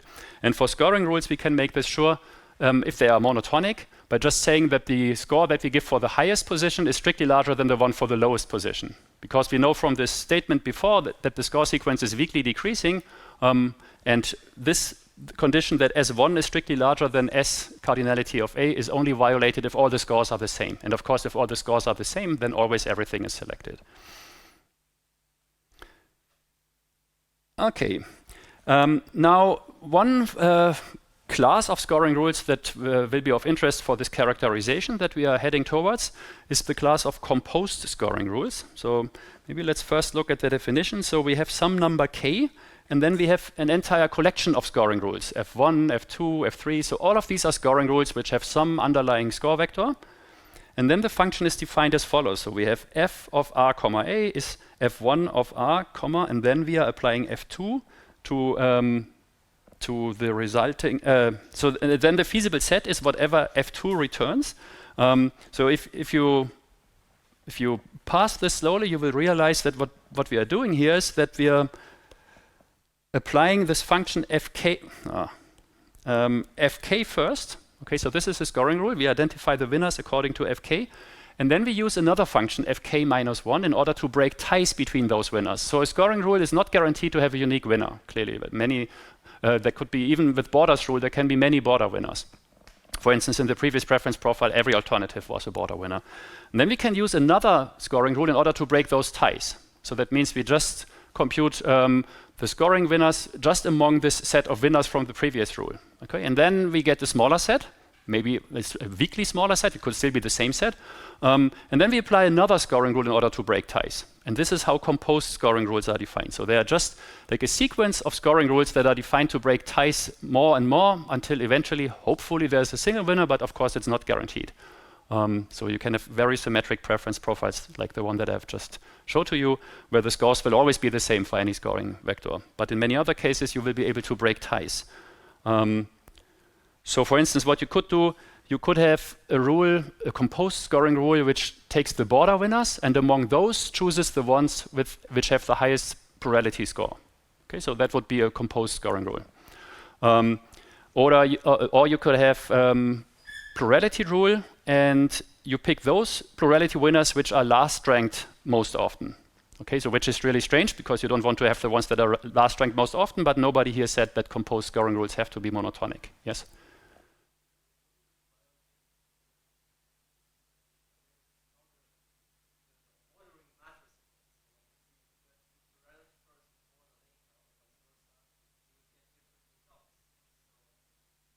Yes, but so okay. So is it what you're saying is that first take the plurality winners and then break ties using border is different from first taking border winners? And yeah, but nobody said that those are equivalent to each other, right? So they are certainly different. So the ordering does matter here in the definition of composed scoring rules.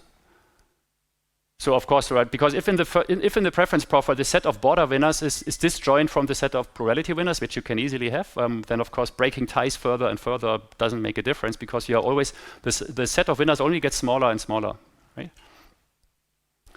So okay, and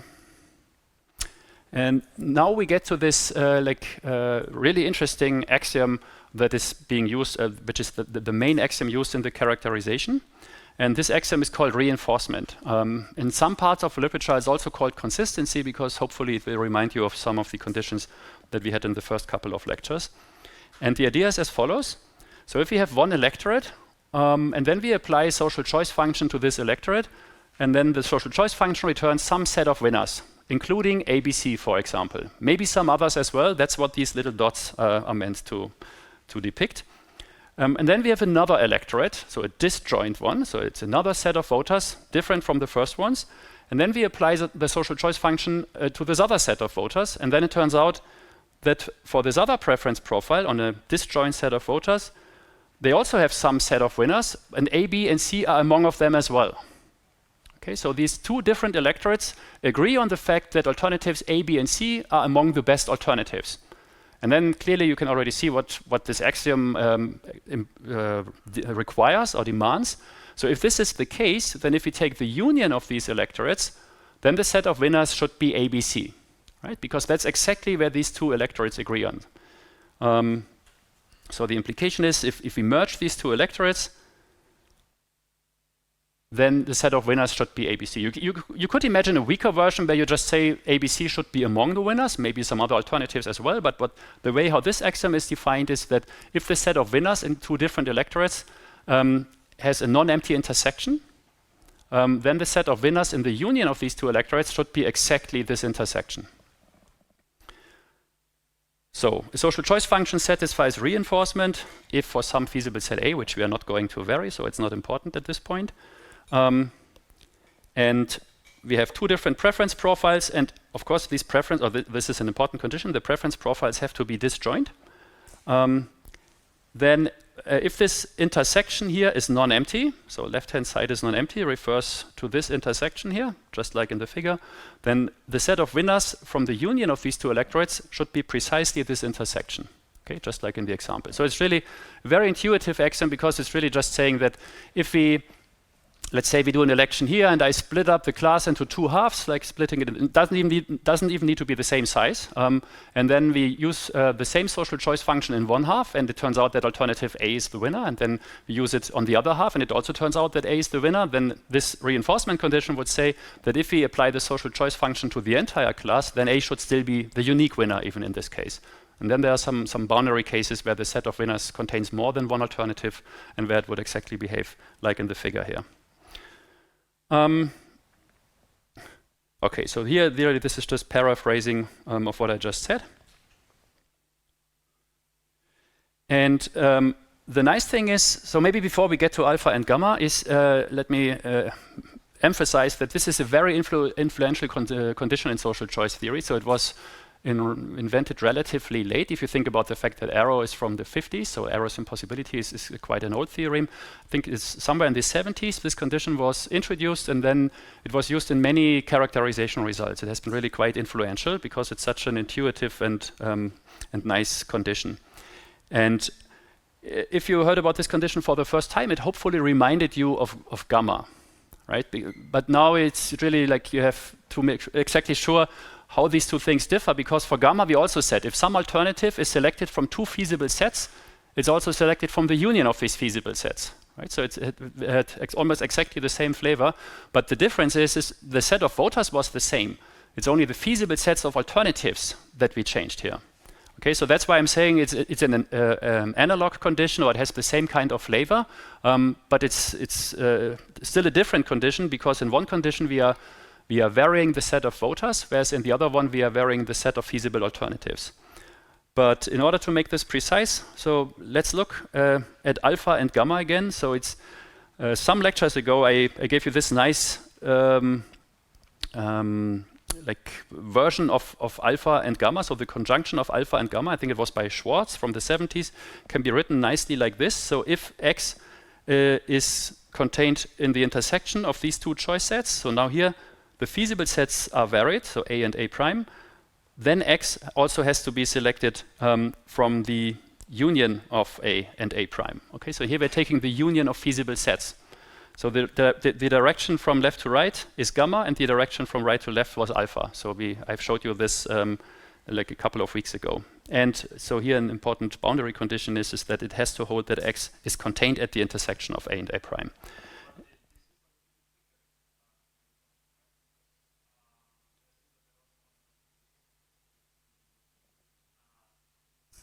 Yeah, maybe let's look at the definition of reinforcement, because in order to compare it, so it really has exactly the same kind of flavor going. So it's still also going in both directions, but now here we are varying R and R prime. So the agenda remains the same. R and R prime are different now, but then so maybe this is in what you meant in which sense it is weaker. So we have this extra condition here that this left-hand side has to be non-empty. So it has to hold that the intersection of these two feasible sets is non-empty. Otherwise, the condition doesn't apply. So it's not completely analog, but if you like ignore the gray parts here, then you can really see how it's the same kind of flavor. And the main reason for showing this to you is because we are like in the long run we are trying to escape errors impossibility, and we have seen that consistency conditions like alpha and gamma are really like parts of all these negative results.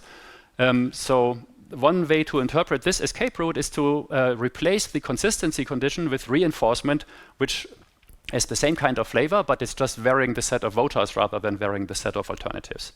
And there we will also get more positive results. But of course, we are dropping alpha and gamma completely on this escape route. Basically, we are replacing this condition with that condition. That's the story of this escape route. Okay.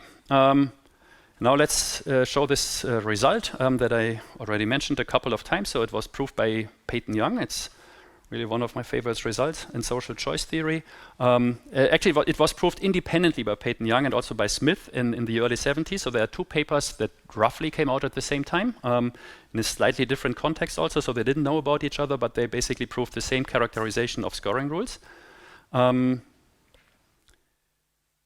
So the axioms needed here are neutrality and anonymity, so a social choice function. Let me rephrase this here. So a social choice function satisfies anonymity, neutrality, and reinforcement if and only if it is a scoring rule, a composed scoring rule to be precise. Okay, so this is what this characterization is about. Okay, anonymity and neutrality are basic symmetry conditions that we all learn to love, hopefully, but they're really just basic fairness conditions. So these are like satisfied by most social choice functions that we are studying here. So that really means that reinforcement is like the defining condition of scoring rules. Also note here that for the proof of the theorem, we really need the potential set of voters to be infinite. Because in the construction of the proof, we keep adding preference profiles and we will never exhaust the number of voters. Therefore, we have to make sure that there's an infinite number of potential voters, but still the preference profiles themselves are always defined for a finite number of voters. That's why I emphasized this a couple of slides ago. So we will never in this course consider preference profiles with an infinite number of voters. But the number of potential voters needs to be infinite. Just like in some cases, for instance, the universe of alternatives, not for the results that we are presenting in this course, but in some other results, the universe of alternatives also needs to be infinite, even though the feasible sets are always finite. Okay, but the nice thing is like reinforcement is basically the defining property of scoring rules, or here I omitted the composed part because that is really what is being characterized. So for these if and only if characterizations, usually one direction is pretty straightforward, whereas the other one is not. So the fact that scoring rules and also composed scoring rules satisfy all these conditions is pretty straightforward, right? So if you think about a scoring rule like Borders rule, for instance, or let's look at plurality because that's even easier.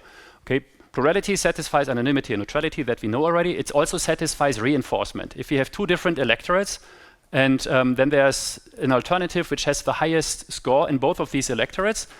If we just add the two electorates, well, then the scores will also be just added. So there are this additional voters that like the same alternative the best.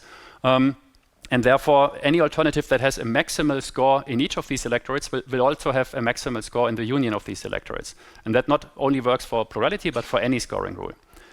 So the direction which shows that scoring rules and also composed scoring rules, so that's a bit trickier, but if you break ties according to score vectors, again, it's the same argument. So if scores are maximal in each of these different electorates, they are also maximal in the union of these. So that doesn't really change anything. So composed scoring rules satisfy reinforcement and clearly also neutrality and anonymity. But what is the genius part about this proof is to show that no other function satisfies these axioms. So any other function you can think of, any social choice function we ever studied and are going to study and that you can conceive, if it's not a scoring rule, or if it's not a composed scoring rule, to be precise, one of these axioms has to be violated. And in most cases, because neutrality and anonymity you can easily check by yourself, in most cases it will be reinforcement. Okay, so that is the theorem where I said the proof is, well, it's really just not only too long, but also a bit too difficult for this course. Okay, so the next thing that I'm showing you is like it's almost like a special case of this characterization, and because this theorem by Smith and Young characterizes a class that consists of an infinite number of social choice functions, right? So it's composed scoring rules, but even if you drop the composed, there's an infinite number of scoring rules. So it's nice to know that scoring rules are precisely the functions that satisfy reinforcement and these symmetry conditions. But it would be even nicer if we maybe can narrow down the choice of which scoring rule we should take, because they can be very different from each other. So this one even allows for the crazy ones where we have like non-monotonic score vectors. So where we give like high scores for low-ranked alternatives, because these rules will also satisfy reinforcement, as you can convince yourselves. So it would be nice to narrow down the choice of a scoring rule even further by having an additional axiom. And this is why I think it was also introduced by Young, is the axiom of cancellation. And what does this axiom say? So it just says that if for every pair of alternatives, nxy is nyx, okay, so recall that this is the number of voters who prefer x to y, and this is the number of voters who prefer y to x. And if this is the case, what we have is majority ties between all alternatives. So the majority graph, if we would draw one and we only draw the strict majority edges, would be the empty graph. So there are no edges in there. So there are majority ties between all pairs of alternatives. And you could argue that this kind of preference profile, which satisfies this property, is in some sense very symmetric. So all alternatives are in some sense equally good. Of course, it is a somewhat restrictive assumption here, but what this axiom says is that if there are majority ties between all pairs of alternatives, then everything should be selected. Okay, so in contrast to reinforcement, for instance, or anonymity and neutrality, it's not exactly clear what this axiom has to hold. So for instance, plurality violates this axiom. You can easily come up with a two-voter example where this is the case, so I'm not spoiling it here, also in the interest of time, but this is not satisfied by any social choice function. But you could argue that maybe some voting rule that is reasonable should declare a tie if there are majority ties between all pairs of alternatives. Nevertheless, so this kind of axiom is what I would call a technical axiom that is required for characterization. So sometimes in characterization results, like the one that I'm going to show you, there are some normative axioms like reinforcement, where you say this should definitely be satisfied, as well as anonymity and neutrality, as in the previous characterization. And sometimes you have to add a technical axiom where the definition is straightforward and clear, but it's not exactly clear what this axiom definitely has to hold. And this is the case here. But once we add cancellation, we can even get rid of anonymity and get a characterization of Borda's rule. So Borda's rule is the only social choice function that satisfies neutrality, Pareto optimality, reinforcement, and cancellation. Okay, so if you compare this to the theorem above, so we don't have anonymity anymore, we only have neutrality. We have Pareto optimality, okay, which wasn't here before. But we somehow have to rule out these non-monotonic scoring rules. Reinforcement as before, and of course the cancellation axiom. So we will have, I think it's a tutorial exercise where you prove a weak variant of this theorem, or the tutors will prove a weak variant, by using this theorem as a building block, because as I said, the proof of this one is difficult, but if you can use this here, there's a nice way of showing a slightly weaker version of that statement. One other remark, if you're concerned about Pareto optimality, so Pareto optimality in this theorem here is only needed in a very weak way, because you only need it for one voter profiles. Okay, I just didn't want to introduce a new axiom, which has another name, but in Young's paper, he uses an axiom and introduces an axiom that is called faithfulness. And that just says if you have a single voter electorate, then the top choice of this voter needs to be selected. And this axiom he calls faithfulness. So it's really very weak, I would argue. But if there's a single voter, well, then clearly the best alternative of this voter needs to be selected. We have strict preferences here. And this is the same as one voter Pareto optimality, because all the other alternatives are Pareto dominated. If there's only one voter, only the top alternative is Pareto optimal. So the theorem only requires Pareto optimality in one voter profiles. So I just didn't write it down here because I didn't want to write faithfulness, which would be another definition that you need to remember. Okay. But these are like the two main results that we have for scoring rules here. So we have a characterization of all composed scoring rules, and we have a nice and elegant characterization of Borda's rule. And the value of these kinds of characterizations, because characterization theorems will be, as I said in the beginning of this course, will be the gems of this course, so really the the most elegant results, and that is because the consequence of this result is that if you believe in these axioms, so if you think these axioms should be satisfied, well, then there's no way around this class of composed scoring rules, because any other rule will violate one of the axioms. And this is in many cases not obvious. So rather than needing to show that any other rule violates any of the axioms, or for a given rule, you can construct a counterexample where the axiom is violated, but this kind of theorem shows that any other rule has to violate the axiom, and you don't need to construct counterexamples for each rule separately. Okay, so that's scoring rules, and that is basically what I would argue what Borda proposed. So Borda proposed Borda's rule in particular, where you had these equidistant score vectors, 5, 4, 3, 1, 5, 4, 3, 2, 1, and so on. But you could argue that more generally he proposed the class of scoring rules. And now let's turn to Condorcet, who proposed a different family or class of social choice functions. And here the idea is just as follows. So we say whenever there's a Condorcet winner, which is a concept you know already, so it's an alternative that is majority preferred to any other alternative. Whenever this is the case, this alternative needs to be selected uniquely. Okay, so there are different variants of the Condorcet principle where sometimes you say it should be among the winners or something, but here we say whenever there's a Condorcet winner, it should be the only winner because it's really a clear-cut winner. It wins in all pairwise majority comparisons. But as we know from the Condorcet paradox, of course, Condorcet winners are not guaranteed to exist, and there are many preference profiles, actually like a very large number of preference profiles for which there is no Condorcet winner. And the Condorcet extension is just a function that selects the Condorcet winner whenever it exists, and in any other profile it could do whatever it likes. Okay, so it's a very broad class of social choice functions. Well, it's difficult to compare this quantitatively because the class of scoring rules also contains an infinite number of rules.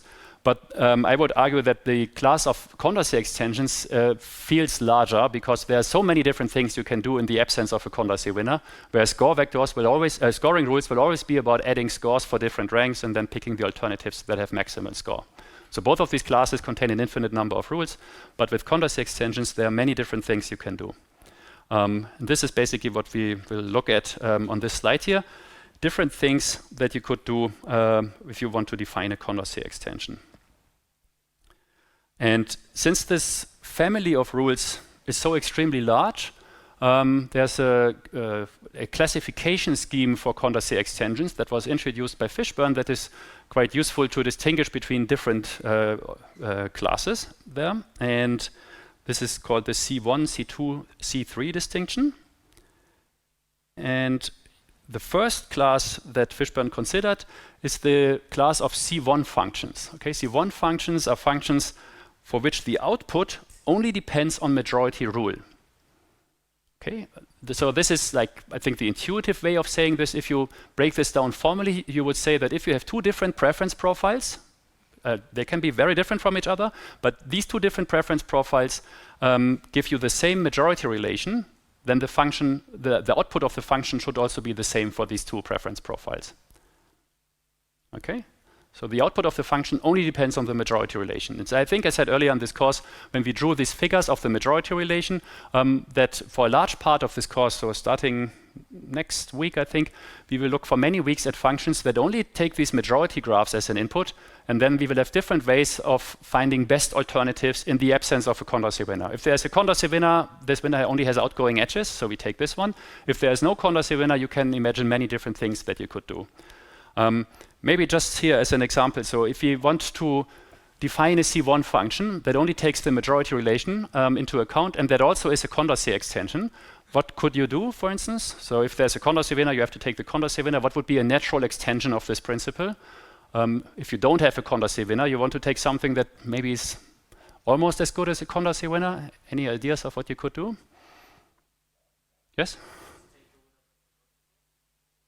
Okay, but majority rule, so you mean the binary relation, right? So, but the winner of majority, so majority rule could be cyclic, right? So what would be the winner then? So if you have always everybody. Okay, but you can have very large, you can have like, you can think of it like if you have like 10 different alternatives, you can have an interesting graph, for instance, where there is no Condorcet winner, but it's not completely symmetric, right? With the most what? Okay. So that would be one possibility. So that was an open question. There was no right or wrong answer, but it's so. So if you think of a large majority graph, if there's no Condorcet winner, so one way that many people think about at first is we can take the alternatives for which the number of outgoing edges is maximal, right? Because you can think of like a large majority graph where one alternative is not a Condorcet winner, but it has maybe 9 outgoing edges and only 1 ingoing edge. And between the other alternatives, everything is quite equally distributed, so they have like a relatively small number of outgoing edges. Then it may seem like the alternative, which is almost a Condorcet winner, could be like a good selection, right? So this is not always unique. So you can have, for instance, if you have a 3 cycle, then you would return all 3 of the alternatives because the number of outgoing edges is exactly the same, and so on. Okay, so that was just so like one idea of what you could do. But as I said, so maybe at this point it's you might be a bit surprised, but so I think for at least 4 weeks in this course we are only talking about C1 functions. Okay, so this rule that you just proposed is called Copeland's rule, and it just returns the alternatives with the highest number of outgoing edges. If you don't have majority ties, if you have majority ties, then it depends. There are different ways of defining it. But if there are no majority ties, you just count the number of outgoing edges. That's one straightforward function. But there are many other functions you can do that fall into this C1 class. So here's like a formal definition of Copeland's rule. So the nice thing is about all these rules that I'm going to define on the slide maximize something. So they, just like scoring rules maximized the cumulative scores of the alternatives, all these rules also maximize something. And it's quite natural if you want to pick the best alternatives that you should maximize something. And here you are maximizing the score of an alternative, and the score is just given as the number of alternatives that are majority dominated by X. Okay, so if we don't have majority ties, you can ignore this last part here. If we have majority ties, what we are doing here is that we're giving a score of 1 if you dominate something strictly, and if there's a majority tie to another alternative, that's the majority tie relation, then you give half a point. Okay, so there are many ways of extending this Copeland principle, but this is the nicest one. This is actually equivalent to maximizing the following score. So you count the number of outgoing edges, and then you subtract the number of ingoing edges. This is equivalent to what we are doing here. But if we don't have majority ties, you can just ignore this last part here. So we ignore the number of outgoing edges. So that's Copeland's rule. Okay. Then there are C2 functions. Okay, so C2 functions take more information into account because C1, of course, seems quite restrictive. We have this preference profile, but we abstract away by only looking at the majority relation. So it doesn't matter how large these majorities are. So some of these majorities could be extremely large, like they could even be Pareto edges, right? So it could be that everybody prefers A to B, but for a C1 function, it will look exactly the same as a majority edge. So it is a majority edge, but you cannot distinguish it from just like a tie, just like a tiny majority between A and B. And for C1 functions, for C2 functions, you take more information into account. And the information that you take into account here is this matrix here, nxy. So nxy is the number of voters who prefer x to y. And we look at these numbers for every pair of alternatives xy. I'm going to show you an example how this matrix looks like. But for any pair of alternatives, we can just count how many voters prefer x to y. If we have strict preferences, if we nxy plus nyx will always add up to n. Okay. And a C2 function is a function that only depends on this matrix, which means if we have 2 different preference profiles, which give us the same matrix, then the choice sets of these 2 preference profiles should also be the same. So you can think of this as a weighted version of this here. If you prefer graphs, you can have weighted majority graphs where you put the numbers of voters, or maybe the difference of the numbers of voters. We are going to do this next week, I think, on these edges, on these majority edges. And then you can take this information into account as well when finding the winners. And okay, the way Fishburne defined this, a C2 function should not be a C1 function. So it's not really that without this extra condition, C1 functions would be contained in C2. So we are taking into account more information, but this is ruled out explicitly. So it's like you have this set, and then you have a ring around, which is C2, and then later on we will have even C3 functions. Okay, so a C2 function by definition takes this into account, but it should not be a C1 function. There should really be profiles where you really use this weight information when you make these comparisons. Okay, so here let me show you what you could do here. There's this maximin function. where you just maximize this term here. So for every alternative x, you look at the worst pairwise defeat of this alternative. So we look at any other alternative y such that nxy is minimal. Okay, so we are computing the score of x here, and we look at the lowest number the lowest number of voters such that these voters prefer x to y. And then this is maximized. So in some sense, we take the alternative for which the worst pairwise defeat is the best. Okay, so we are maximizing. So it's a typical max-min construction. I'm going to show an example which hopefully makes this clearer. And this clearly is an example of a function where you take nxy into account as well. And another example of a C2 function is Borders rule. Okay, and that may be a bit surprising. So Borders rule can be just written down like this. So you are maximizing the following score here. For each alternatives, you just add up all the numbers of voters who prefer x to y. Okay, so you will see in one of the upcoming exercises why this is equivalent to computing border scores, but the idea is just that the border score of an alternative is just the number of alternatives that are weakly below this alternative. Okay, and then you basically have a sum over two different things. You are summing up over the different alternatives, and you are summing up over the different voters when you compute the border scores. And by just exchanging the sums, you will see that this is the same. So Borders rule is a C2 function, maybe perhaps a bit surprisingly, which just adds this here. But I think the nice thing here is that you are seeing that this again is just maximizing something. So I'm emphasizing this all the time because I think it's really nice to see that. Here we are maximizing the out degree of the vertices in the graph. Here we are maximizing the minimal pairwise comparison. Here we are just taking the sum of all of these pairwise comparisons. So this just means we are adding all these numbers if you look at the matrix for one given row, and we're just maximizing the sum of all these row entries, and that gives us Borders rule. And finally, for the class of C3 functions, it's just defined as follows. So a C3 function is a function that is neither a C1 nor a C2 function. Okay, so that means this kind of function can take everything into account. So you can look at the entire preference profile. So for C1 and C2 functions, you can't look at the preference profile. Everything that you get, you can think of somebody being locked up in a room and he doesn't get to see the preference profile. This person only gets to see the majority relation in the case of C1 functions, or the weighted majority matrix or graphs in the case of a C2 function. For C3, you can look at everything. And the function should neither be a C1 or C2 function. Otherwise, of course, every function would be a C3 function. By the way, these functions don't necessarily have to be Condorcet extensions. The ones, so most of these functions here are in fact Condorcet extensions, but the way Fishburne devised this classification, he didn't require these functions to be Condorcet extensions. And but if you want to have an example of a C3 function which is a Condorcet extension, you can take Young's rule. It's the same Young who proposed or who gave you this nice characterization theorem that I showed you a couple of slides ago for scoring rules.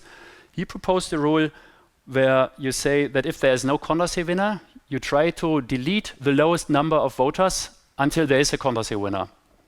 Okay, so it's clearly also like a maximization objective. You want to take the largest subset of voters such that there is a Condorcet winner. So you want to delete as few voters as possible until there is a Condorcet winner. And clearly this is possible at some point, because if you, for instance, delete all voters but one, there is a Condorcet winner. It's the top choice of the last remaining voter.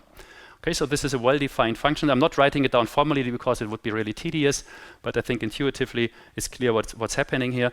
We are not using this function much. Well, because as you may imagine, so computing the winners according to these functions is pretty easy, but this one has been shown to be NP-hard. It's even harder than NP-hard. So so deciding whether somebody is a winner according to Young's rule is theta 2p complete, which, if you're into complexity theory, is a complexity class which is like upper in the polynomial hierarchy than NP is.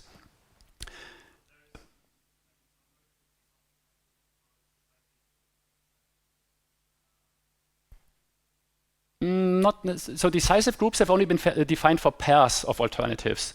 Yeah, so we're really looking at a subset of voters for which there's a Condorcet winner. So maybe it says, yeah, decisive doesn't really mean that it has to be a majority even. So it's we are just looking at a subset of voters for which there's definitely a Condorcet winner.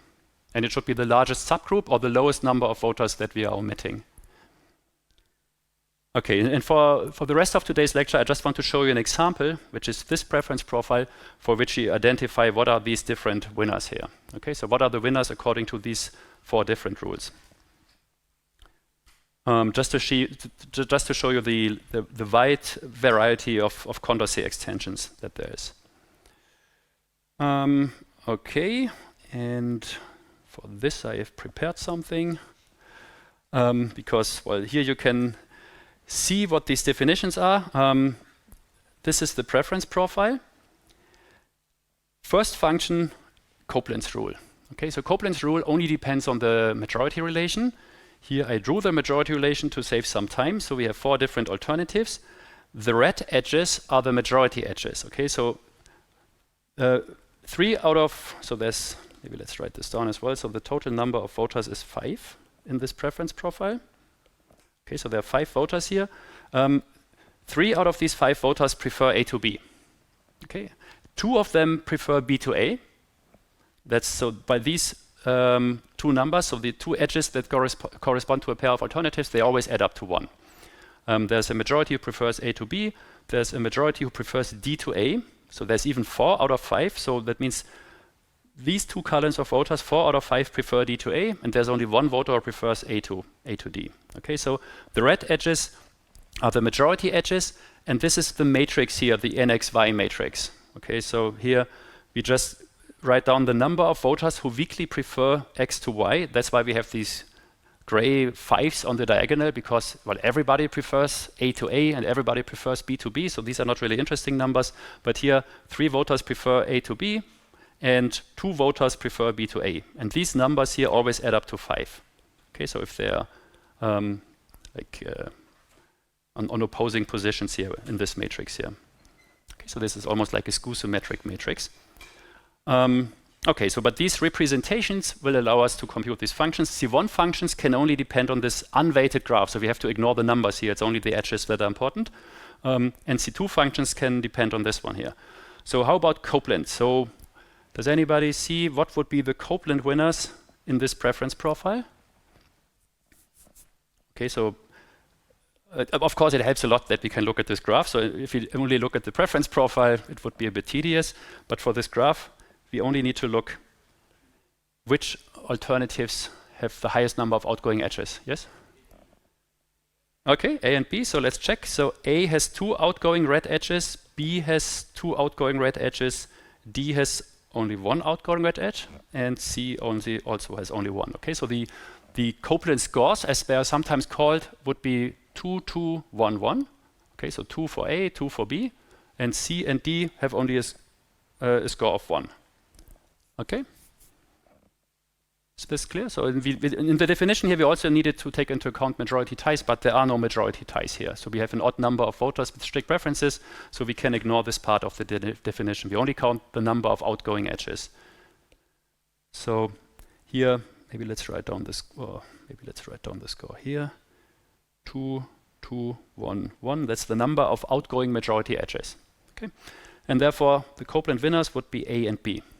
Okay, so these are the best alternatives according to Copeland's rule. Now, maximin. Okay, maximin is a C2 function. You need to look at the worst pairwise comparison here. Okay, so the inner term here is the minimization, and then we maximize in the end.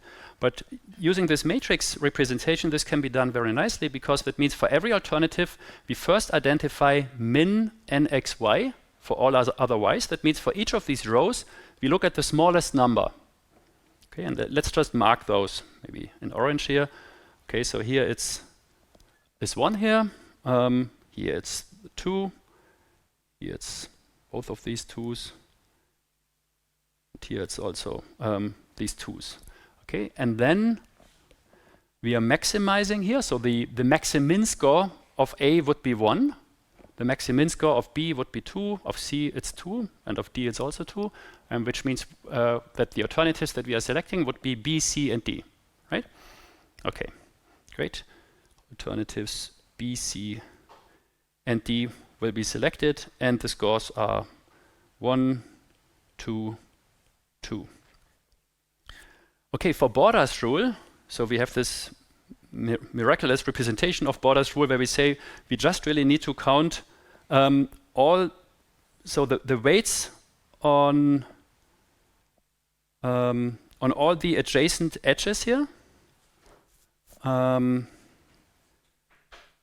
So that means no, we only need to count the ones for the outgoing edges, of course, right? Okay, only the outgoing edges because x is first here. So that means the border score of alternative A is 3 plus 3, that's this 3 here, plus this 1. Okay, so this is only two of these are majority edges and one is a minority edge. And then the border score of alternative A is 7. Okay, and if you are more accustomed to computing border scores the old-fashioned way, you can also look at the preference profile here, and you will realize that the border score of alternative A is exactly 7. Okay, and then the border score of alternative B would be 2 plus 3, another outgoing edge, and again 3. Okay, so that's 8. Okay, and then if you continue this for C, it will also be 7. And for D, that was too close. It will be 8 as well. And that means that the border winners in this preference profile are B and D. Okay. Okay. And that only leaves Young's rule. Okay. And Young's rule, as I said, is tricky. So I mentioned that it's NP hard to compute Young winners for a given preference profile. This preference profile is relatively small, therefore we still try to do it, even though it's hard in general. And here the underlying idea is that we remove voters in order to get a Condorcet winner. The first thing, of course, that we realize is that in this preference profile there is no Condorcet winner. Otherwise there would be also a unique Copeland winner, which is not the case. There's no alternative that majority dominates everything else. Okay, so that means we need to remove some voters. Now we have an odd number of voters here. And that means that in order to get a Condorcet winner, to really flip around an edge. So because the only possibility that we have in order to get a Condorcet winner is to flip some of the edges, at least one edge. But in order to flip an edge, we need to remove at least 2 voters, right? Because if we only omit 1 voter, we can turn a majority edge into a majority tie, but that's not sufficient for a Condorcet winner. So a Condorcet winner has to majority dominate everything else. We need to remove at least 2 voters in order to get a Condorcet winner. It could be that we need to remove 3, 4 or something. But if you look at this preference profile, does anybody have an idea how we can get a Condorcet winner by removing 2 voters?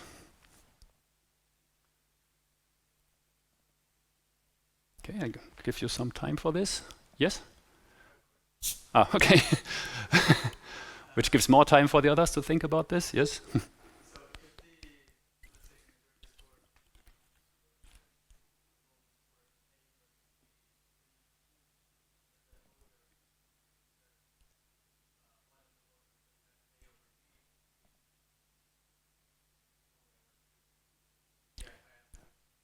Okay. So basically, if you want to make A into a Condorcet winner, so here has outgoing edges here already, then we need to get rid of voters who prefer D to A, right? Yeah, and here it's 4, so that looks pretty bad, right? So to making a Condorcet winner by only removing 2 voters. But if you look at the preference profile, any ideas which 2 voters could be removed in order to get a Condorcet winner? Yes?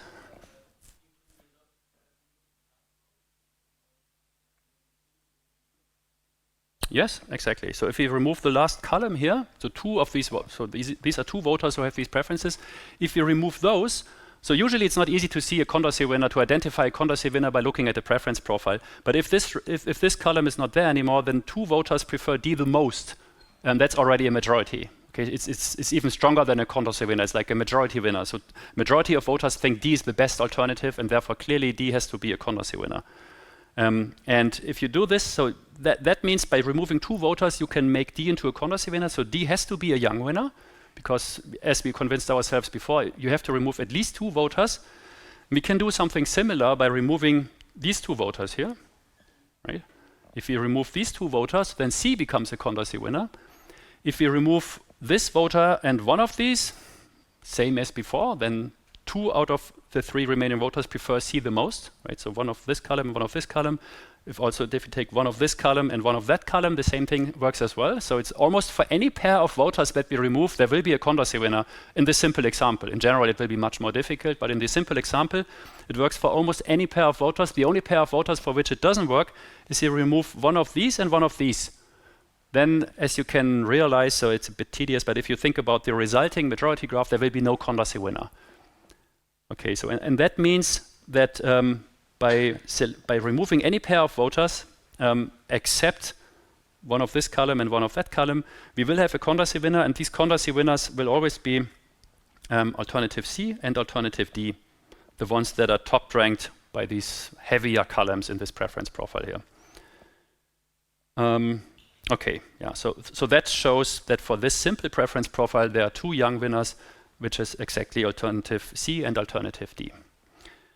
Okay, right, so and I guess I'll stop here now, because now you have seen that there's a wide variety of different Condorcet extensions, and the way how we continue next week is that we are going to see that these ideas of border and Condorcet are in conflict with each other. So first we will check whether borders rule is a Condorcet extension. So if you have some spare time on top of the exercises, you can try to think about this for yourself. So it would be nice if borders rule is also a Condorcet extension. And then we will develop even deeper contradictions between the ideas of border and Condorcet. All right, so thanks for your attention and see you next week.